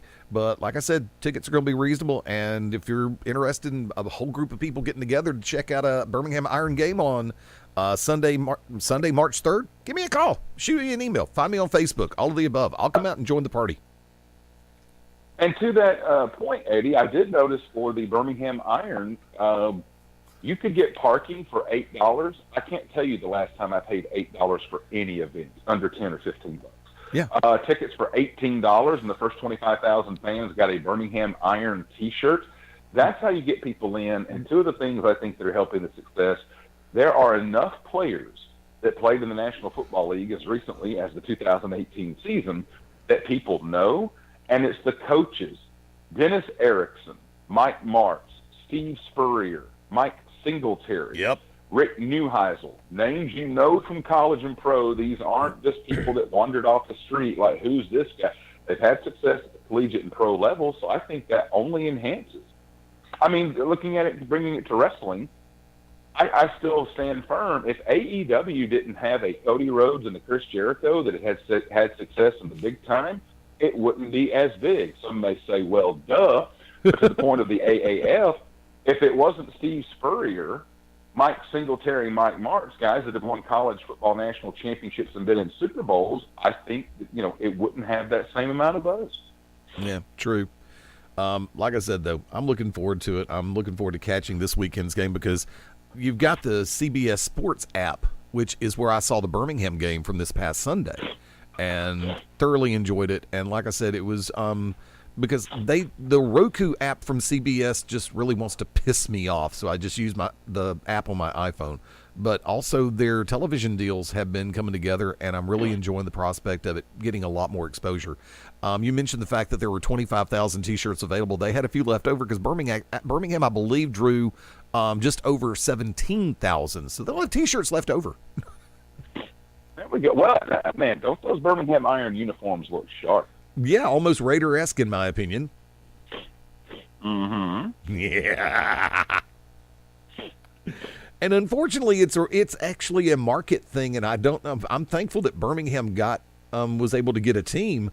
Of course, speaking of Raiders, we'll talk about that hypothesis and hyperbole in a minute for a very short moment. Phil, have you heard this story? Stamper? Sorry, I had coughed and I apparently left my mute button on. There you go.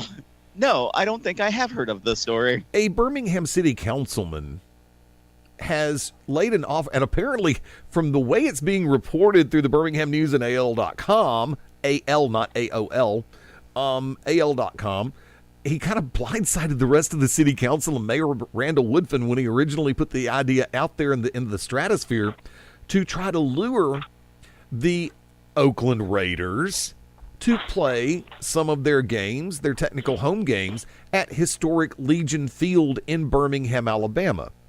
Now, remember, in the 2019 season, the Raiders would have technically 7 true home games because they'd be classified for one of the England games or the UK games as the home team for that road trip.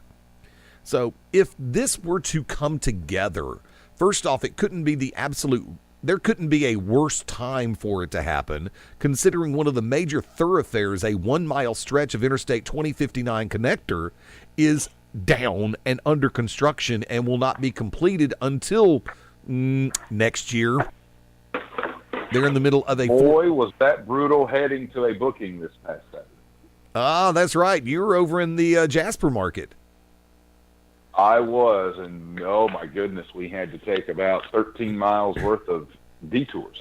Yeah, it was an end around to try to get around to 22 to get up there, wasn't it?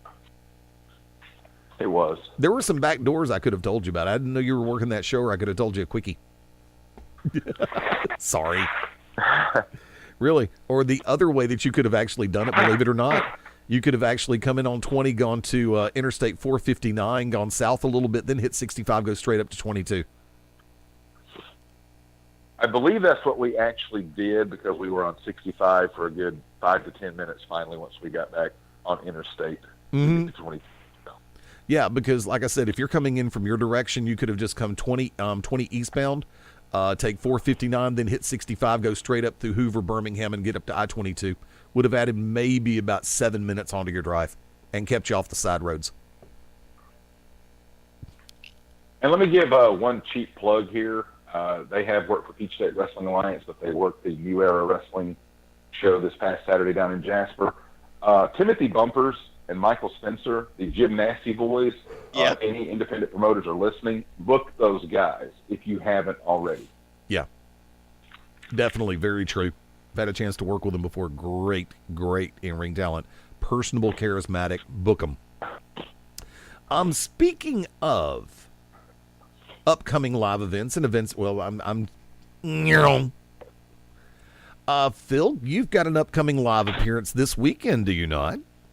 I do. I'm going to be at Classic Pro Wrestling at the King William Volunteer Fire Department in Aylett, Virginia. That's at 7936 Richmond Tappahannock Highway in Aylett, Virginia.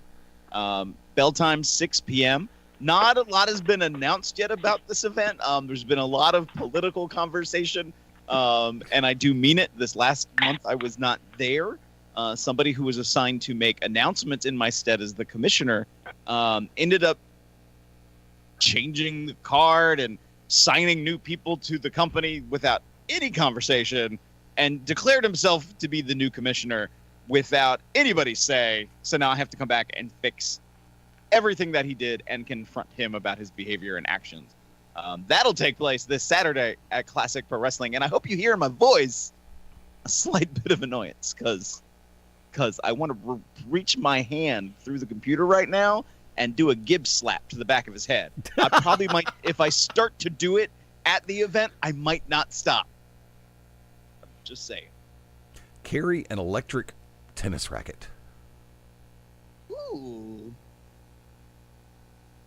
Cornette would have loved these things back in the 80s when he was swinging the Wilson. Carry one of those bug zapper tennis rackets. Speaking of upcoming appearances, Shane Noles, you are back in ring this Saturday night. I am. This is a rematch with the Barefoot Badass, Matt Gilbert, under the guise of Peachstate Wrestling Alliance. We first met February 2nd, a 10-minute draw to where Matt Gilbert said, what does everybody in pro wrestling want when there's a time limit draw? They want 5 more minutes. He egged the crowd on, do you want 5 more minutes? Well, you're not getting it. I signed up for 10. He said, if Shane Noles wants me again, I'll be there February the 16th, but it's going to cost this company more money, and I have a list of demands and guarantees I need met before the bell rings. Maybe I should try that on commentary. I want a bowl of Skittles. No, I'm not Marshawn Lynch. And, of course, the card... You know why I'm here. Say what? You know why I'm here. I don't get time. I know it. And, of course, the card we're referring to is this coming Saturday night, February the 16th in Carrollton, Georgia, the VFW Fairgrounds with Peachstate Wrestling Alliance. Doors open 7:30 p.m., bell time doors open 6:30 p.m., bell time 7:30, and I'm staring straight at the frickin' time when I'm doing it.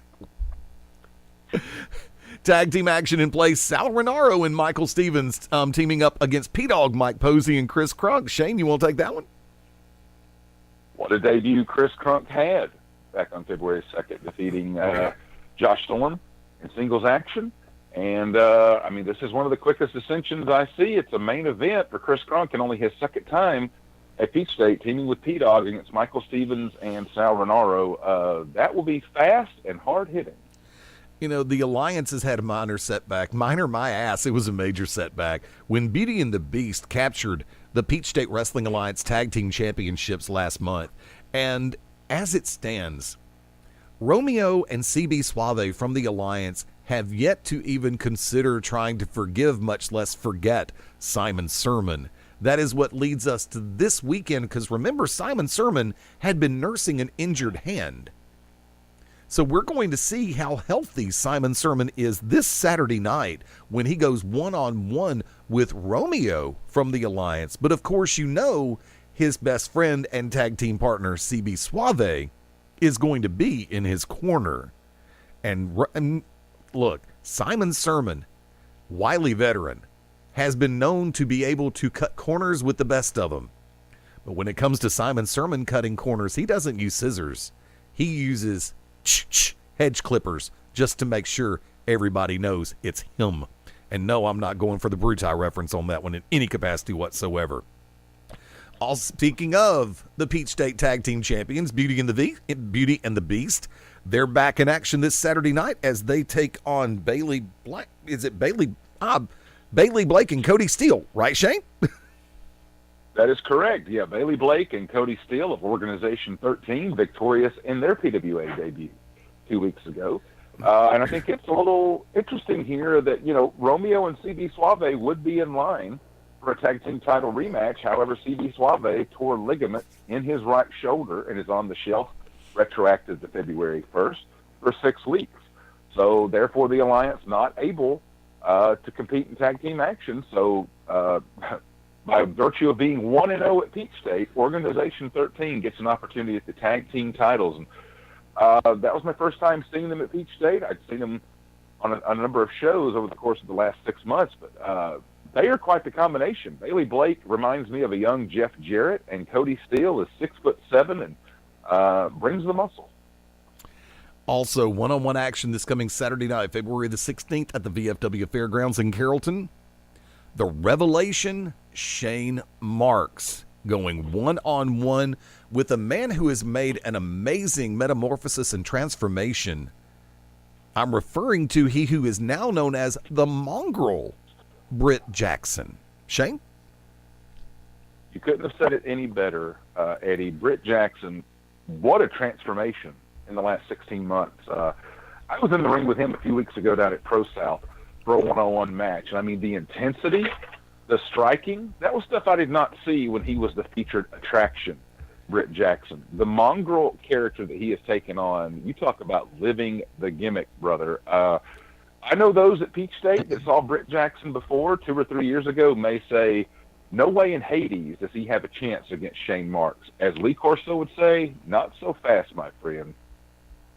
You know, I'm going to pop anytime I hear that line, right? Right. Right. And also, in what has got to be, as we're coming out of Valentine's Day now, thank God, it has been a tumultuous time for a specific couple in pro wrestling. From the time where AC Mack had just been pushing the buttons and pressing Ace Haven, to where Ace put No Limits Championship up for grabs, put his wife's managerial services up for grabs, and AC Mack had pretty much taken everything away from Ace Haven, to the point where Ace said, I'm willing to put my career on the line if I can't beat you this time. Something he had not done. February 2nd. Lo and behold, they say that the 1980 U.S. Olympic hockey team pulled Miracle on Ice. Ace Haven managed to rebound inside the confines of a steel cage. And through everything they've been through, they feel now that they're closer than ever. They say controversy creates cash, but also by the same token, that same style of controversy can actually tug the heartstrings and bring people closer together in this industry, which is a rarity. And this Saturday night, coming out of Valentine's Day, Ace and Amy Haven have decided to renew their wedding vows live for all to see at the VFW Fairgrounds at Peachstate Wrestling Alliance. Shane, your thoughts? Well, Commissioner Tommy Too Much even said, with wrestling weddings, you expect someone to get their face in the cake, or you expect someone to stand up or interject when, it's asked if anyone has any reason why these two should not be married. He has made it clear. If anyone on the PWA roster comes out during this ceremony and causes trouble, you're fired on the spot. So don't look for the traditional pro wrestling wedding. I mean, Ace and Amy Haven are legit married in real life, been apart, and they want a chance to celebrate with their friends and family who will be in attendance this Saturday. I think that will take place at intermission. It's certainly nothing Peachstate Wrestling Alliance we haven't done that before, ever.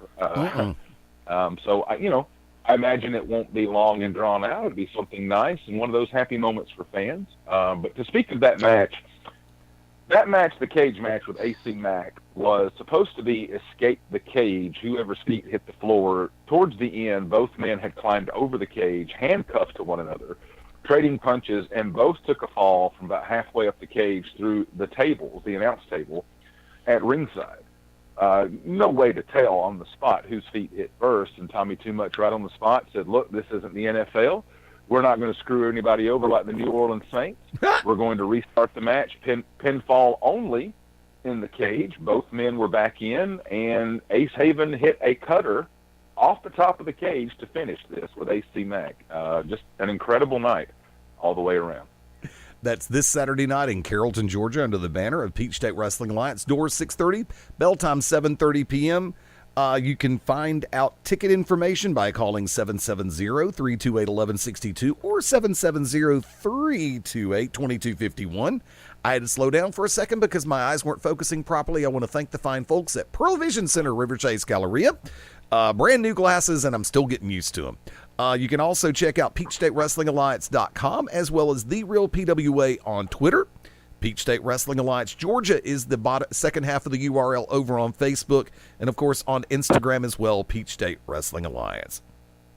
By the way, yes, want to make mention real quick, just signed this week, triple threat action, Braxton Hunter, Wes Warren, and Simon Phillips, all making their PWA debuts. They will be at Evolve tomorrow night in Atlanta. All three of these competitors from the Louisiana, Mississippi area. So this is a real treat coming up this Saturday. And since we are over where I thought we would be, let's go ahead and do this lightning round style. This coming Sunday, live on the WWE Network, and maybe even traditional pay-per-view, the Elimination Chamber. Let's go ahead and do this. Cruiserweight Championship match, Buddy Murphy versus Akira Tozawa. Phil Stamper. Buddy. Shane Noles. I like that, Buddy. I'm going Buddy as well, to which I'm trying to remember who was it. Buddy this. I'm from Airplane. Yeah, Buddy that too. Never made it. Yeah. I start thinking about really off humor, and I just sit back and still say, I miss George Carlin so much. Braun Strowman versus Baron Corbin. No disqualification match. Shane? We were promised new matches by the Authority, and I don't even think adding this stipulation makes me excited for this match, but Braun Strowman all day. Phil? Braun Strowman. Hat trick. Braun. Intercontinental Champion Bobby Lashley with Leo Rush in a handicap match against Finn Balor. Phil? Bobby Lashley and Leo Rush. Okay. Shane? I'm going to say Finn Balor on this. I think whoever they come up with Balor to work with at WrestleMania for the Intercontinental title would probably be a little bit better direction than Bobby Lashley at this point. But I mean, as with anything, it would not surprise me for Lashley to keep the belt. I don't think he's had it as long as they want him to keep it to try to build as much heat for it. So I'm going to go and sit back and say Lashley retains. Oh, wait a minute. If this is a title match, is it a title match? Yeah. Okay. Lashley retains somehow. Or they do if Leo and Bobby win, does that mean that they do I am the Intercontinental Champions, plural, singular. Go. Kane and Daniel Bryan, yeah. All right. China, Jeff Jarrett. Oh, God. Speaking of people who need to be in the Hall of Fame. Yeah. SmackDown Tag Team Championship. The Miz and Shane versus the Usos. Shane. Well, it's going to be versus the Uso, if you believe recent reports that came to light today. Yep. So I'm going to say Jack McMahon and The Miz. Yeah, I'm actually on WWE.com right now, and if there was a change, they have not made it yet. Phil? The Shane and Miz are going to retain, regardless of the situation. They're going to retain. I was originally thinking if things worked out, this would be where the Usos get the title belts back, and you start to see the friction between Shane and Miz making their way toward Mania, but we've still got 40-something days before the live events. Therefore, I'm going to sit back and say they may hold up one more week. So Miz and Shane retain on this one now that certain things have come to light. Raw Women's Championship, Ronda Rousey, Ruby Riott. Phil? I'm Ronda Rousey. Sorry, brain got fried there for a second. Shane? I understand it has to be defended, but why even have this match? Ronda Rousey. I think it gives Ruby Riott a good spotlight, and I think Riott is a talented enough performer that she can work with Rousey and help her to have a really good match. I mean, you're going to be looking at, and this is also something where Riott is supposed to be the confirmed heel, so you're going to get that shine back on Rousey, hopefully. But you're going to have a lot of people that know Ruby Riott. So we're going to sit back and say, yeah, we're going to cheer for you anyway. To hell with Rousey. So I was thinking about this yesterday. I was on another show, and during that we talked a little bit about it. And they're kind of in the same train of thought we had. But he made the graphic for the show. Everybody in the Elimination Chamber, but behind the bars were all the people rumored to be leaving the WWE. Mm-hmm. And in that conversation was Ruby Riott, that apparently she's unhappy and unsatisfied. And at the same time, I don't see it. I've not even heard that, but I don't even know where that if that's a real thing. Was that and the show that like, you posted on the fan page? Yes. Okay. I don't see her being unhappy with her opportunity in the WWE right now. I just don't. So but I know that's out there. But it's sort of like, how do you quantify that, justify it? We don't have access to what their contracts are and their lengths and all that stuff. That's right. Right. So everybody's playing us. We're all being played by everybody. Yeah. It's all a work. Right. It's wrestling. It's all a work. And I'm taking Rousey in this one also. I would love to see the cog thrown into to where it's like, okay, we'll give Ruby the belt for the night and have Ronda win it back on Monday. But, yeah, that ain't going to happen. But like I said, Ruby is a good enough heel to where she can pull the shine back onto Rousey. And we will have Sunday night, brand new, first time ever, WWE Women's Tag Team Champions. Here's your matchups. And this will be in the Elimination Chamber. Boss and Hug, Banks and Bailey. Mandy Rose, Sonya Deville. Naomi and Carmella, Nia and Tamina, the Riot Squad, and the Iconics. Hashtag who you got, Shane Noles.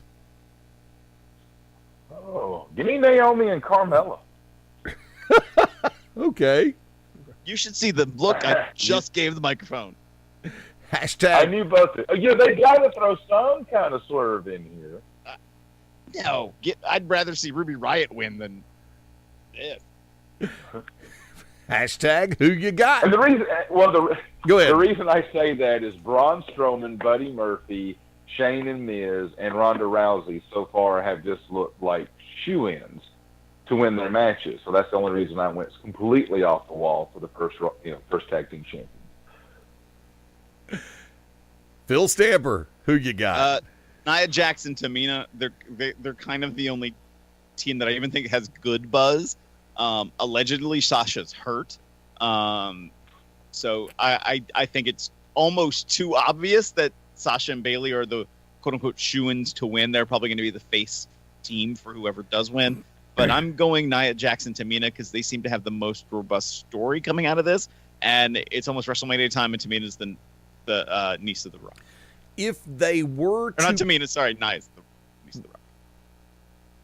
If they were to win, the only shining thing that I can see in this whole scenario is that Tamina would actually get gold.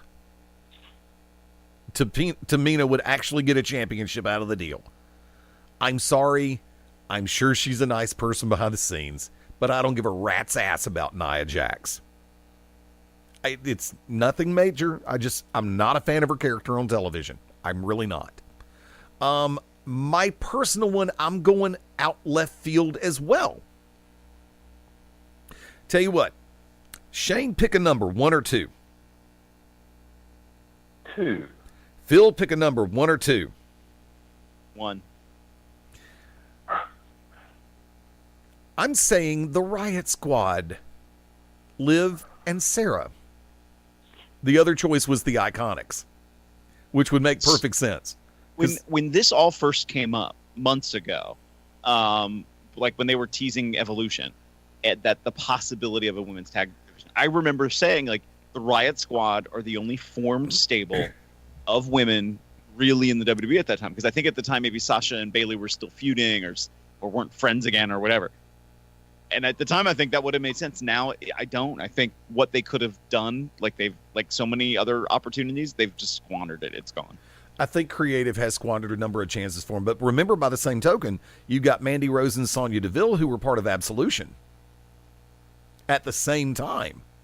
And the Iconics were just starting to make their way toward the main roster.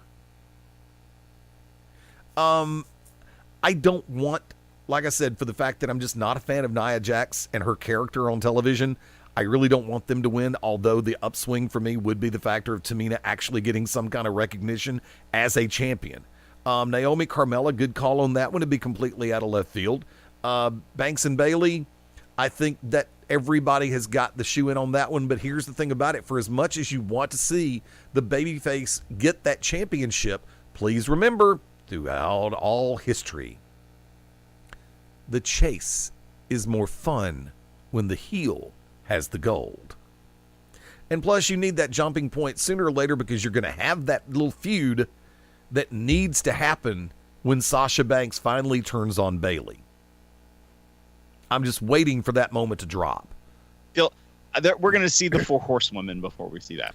See, that's this whole thing with the triple threat Mania really just pisses me off because I would have loved to have seen that moment occur where Charlotte defeats Asuka, Becky defeats Rousey, and Banks and Bayley have the women's belt, and you have that giant moment at the end of WrestleMania where the 4 horsewomen of NXT come together to sign off for with the pyro going off with them having all the women's gold on the main roster. That's what I was hoping for this year, but Vince can't get out of his own damn way. Gentlemen, let's go ahead and... Oh, wait a second. Is there one more little thing that I might be missing here? Yeah, there is. WWE World Heavyweight Championship on the line. Elimination Chamber. Kofi, Jeff Hardy, Daniel Bryan, AJ Styles, Randy Orton, and Samoa Joe. Hashtag who you got, Phil Stamper. I'm going to say Daniel Bryan retains. Hashtag who you got, Shane Noles. You know how bad I want to say Kofi Kingston. I'm not. I'm going to say Daniel Bryan. Retain. You know how much I want to say Samoa Joe? I'm not. Right. Daniel Bryan. Program note, this coming Sunday, Beyond Ringside Live will be airing at 6 p.m. Eastern, 5 Central, 3 on the West Coast. Yours truly, Mark Mabo Bowman, the SS Schmidt Key, will be back in action and probably making a total cluster blank out of everything that happens before Elimination Chamber. Yeah, that's it. And to my knowledge, there are no real viewing parties in our home market of Birmingham, Alabama. So check out facebook.com/Beyond Ringside, the Friends page. If you are hosting a viewing party somewhere in the lower or anywhere, a genuine viewing party, go ahead and make a post about it, and I'll be more than happy to share it there and on the fan page as well. Gentlemen, got to do it. Headed for the top of the hour. Shane Noles, last call. Well, this is that time of week when I bring up LeBron James, right? Yeah, sure. Eddie, did you happen to see your Atlanta Hawks defeat the Los Angeles Lakers. Yeah, I know. I was torn for that one, but I'm happy the Hawks won. Well, did you happen to see the Atlanta Hawks fans, what they were giving LeBron James the business by chanting, Kobe's better, Kobe's better. And when he missed 2 free throws, that's the loudest I've heard that arena in quite some time. You were there for the game? No, watching on television. Oh, darn. I was about to say, if you were there in person. Yeah, I can only imagine in person, because through television, I mean, it sounded like the surround sound times 10. Yeah. But, I go at it again. The Los Angeles Lakers were not able to complete the trade for Anthony Davis, which I think is bad juju on LeBron James and Magic Johnson's part for allowing all that stuff to come through the media and seeing some of these young players just not exactly ready to go right back into the fold after having no contact for 2 weeks with management or LeBron. Well, let's just go ahead and throw him as management, and then trying to say, hey, it's a business, these are young kids. These are guys that probably should still be in college, 21, 20, 22 years old. They're not seasoned to this. So, just trying to say everything's gravy train as we go along, knowing you were doing everything you could to try to trade me. It's going to be fun to watch the rest of the season. I will say this, because I brought it up the last time we did this, no tampering for the Los Angeles Lakers. But the owner of the Milwaukee Bucks mentioned, and I quote, sure, every team in this league would like to have Anthony Davis. If you get an opportunity to acquire a player like that, you absolutely have to do it. Seems like common fodder, correct? No, Yep. Busted $75,000 for tampering. I think the tampering rule is outdated and ridiculous. But if it applies to everybody else, it applies to LeBron James and his camp. I agree wholeheartedly. What's good for the rest of the league should be good for the self-proclaimed king.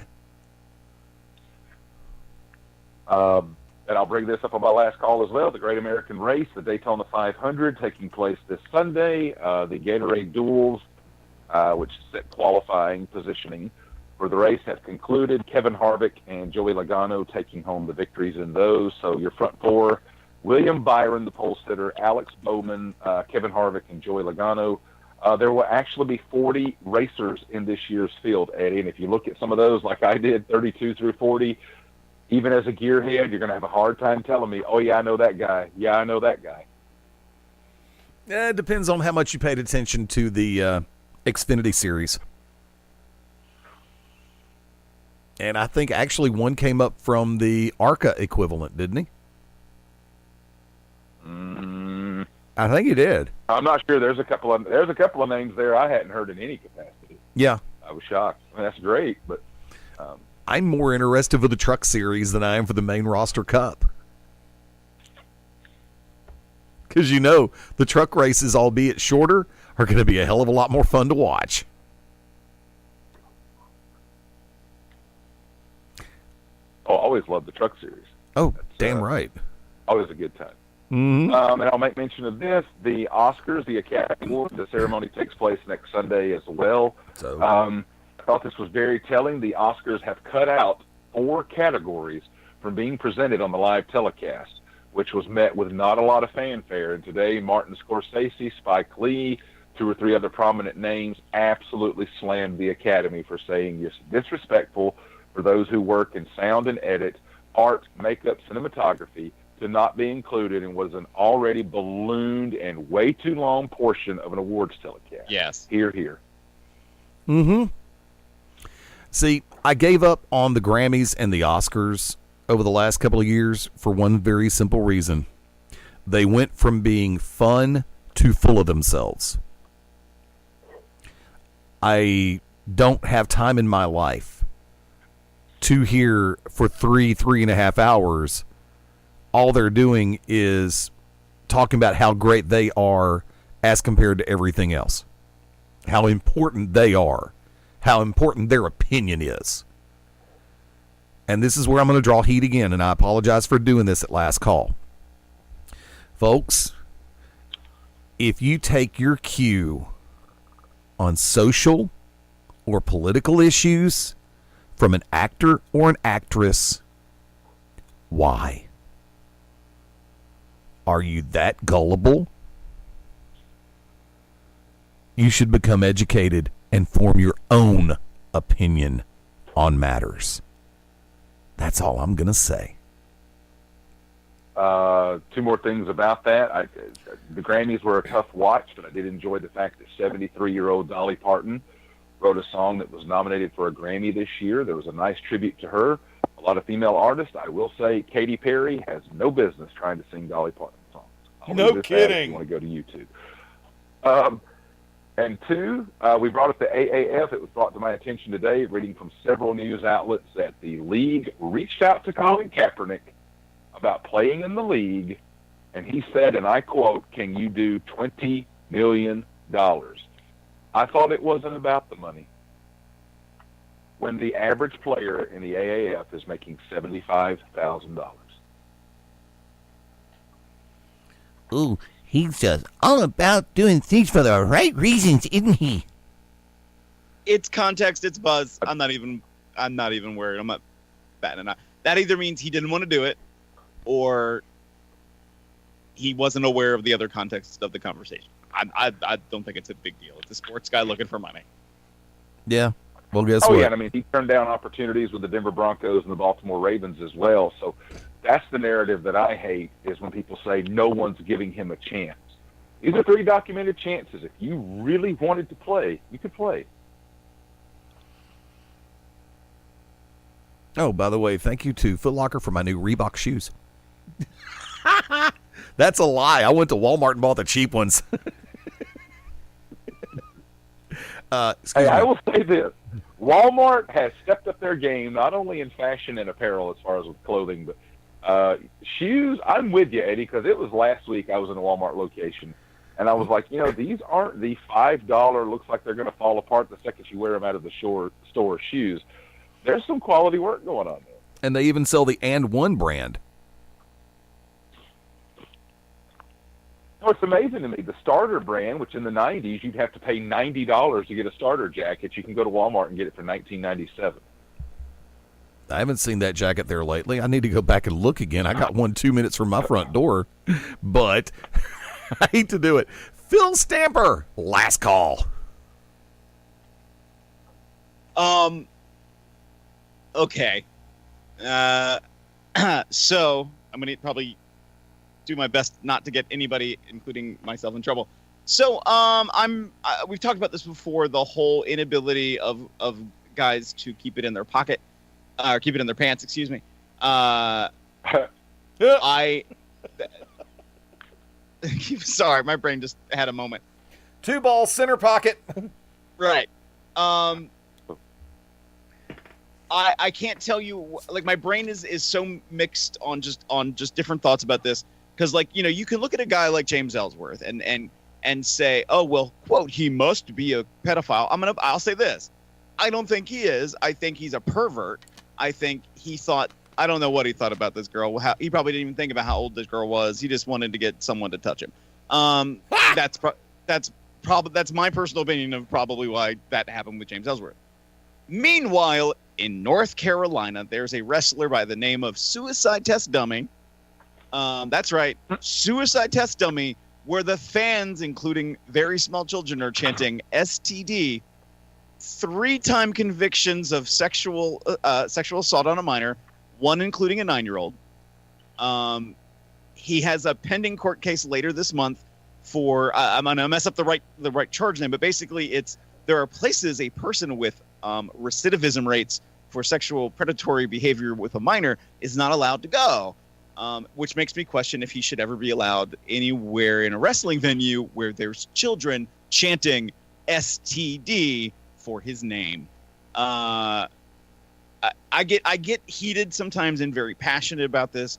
Unfortunately, I have had family members, so not just friends or this person's next cousin's second brother's best sister friend who has been sexually assaulted as a minor. I've had very close family members who as children were violated by either older children or adults who thought they could get away with it and that nothing was wrong with that behavior.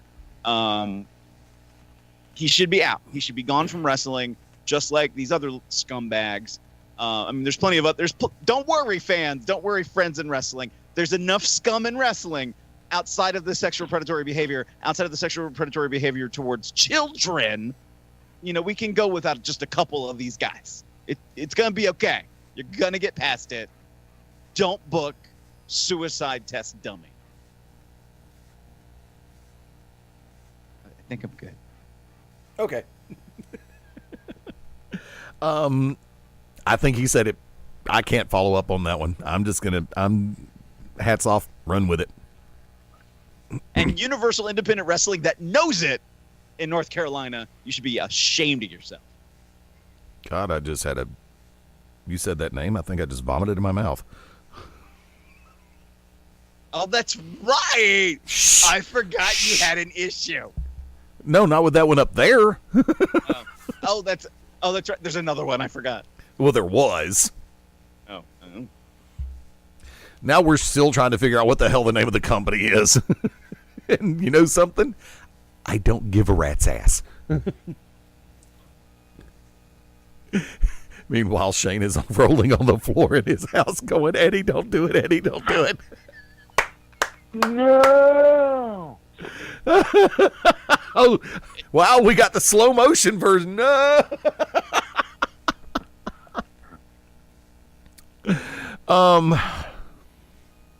I had about 3 things I was going to run for last call, and I'm just going to go ahead and put those on hold to give me ammo for this coming Sunday on BR Live. Folks, first off, thank you for hanging out and listening this evening on the live side. Thank you for catching us on replay. We greatly appreciate it. We will be back at it next Thursday night. Probably we'll leave it to a consensus vote. We may go ahead and keep the 9:30 Eastern time start. We may bump it back to the 10 o'clock regular time. So I'm gonna actually leave it to a vote, and majority will rule. Democracy does work when properly applied. That's all I'm gonna say.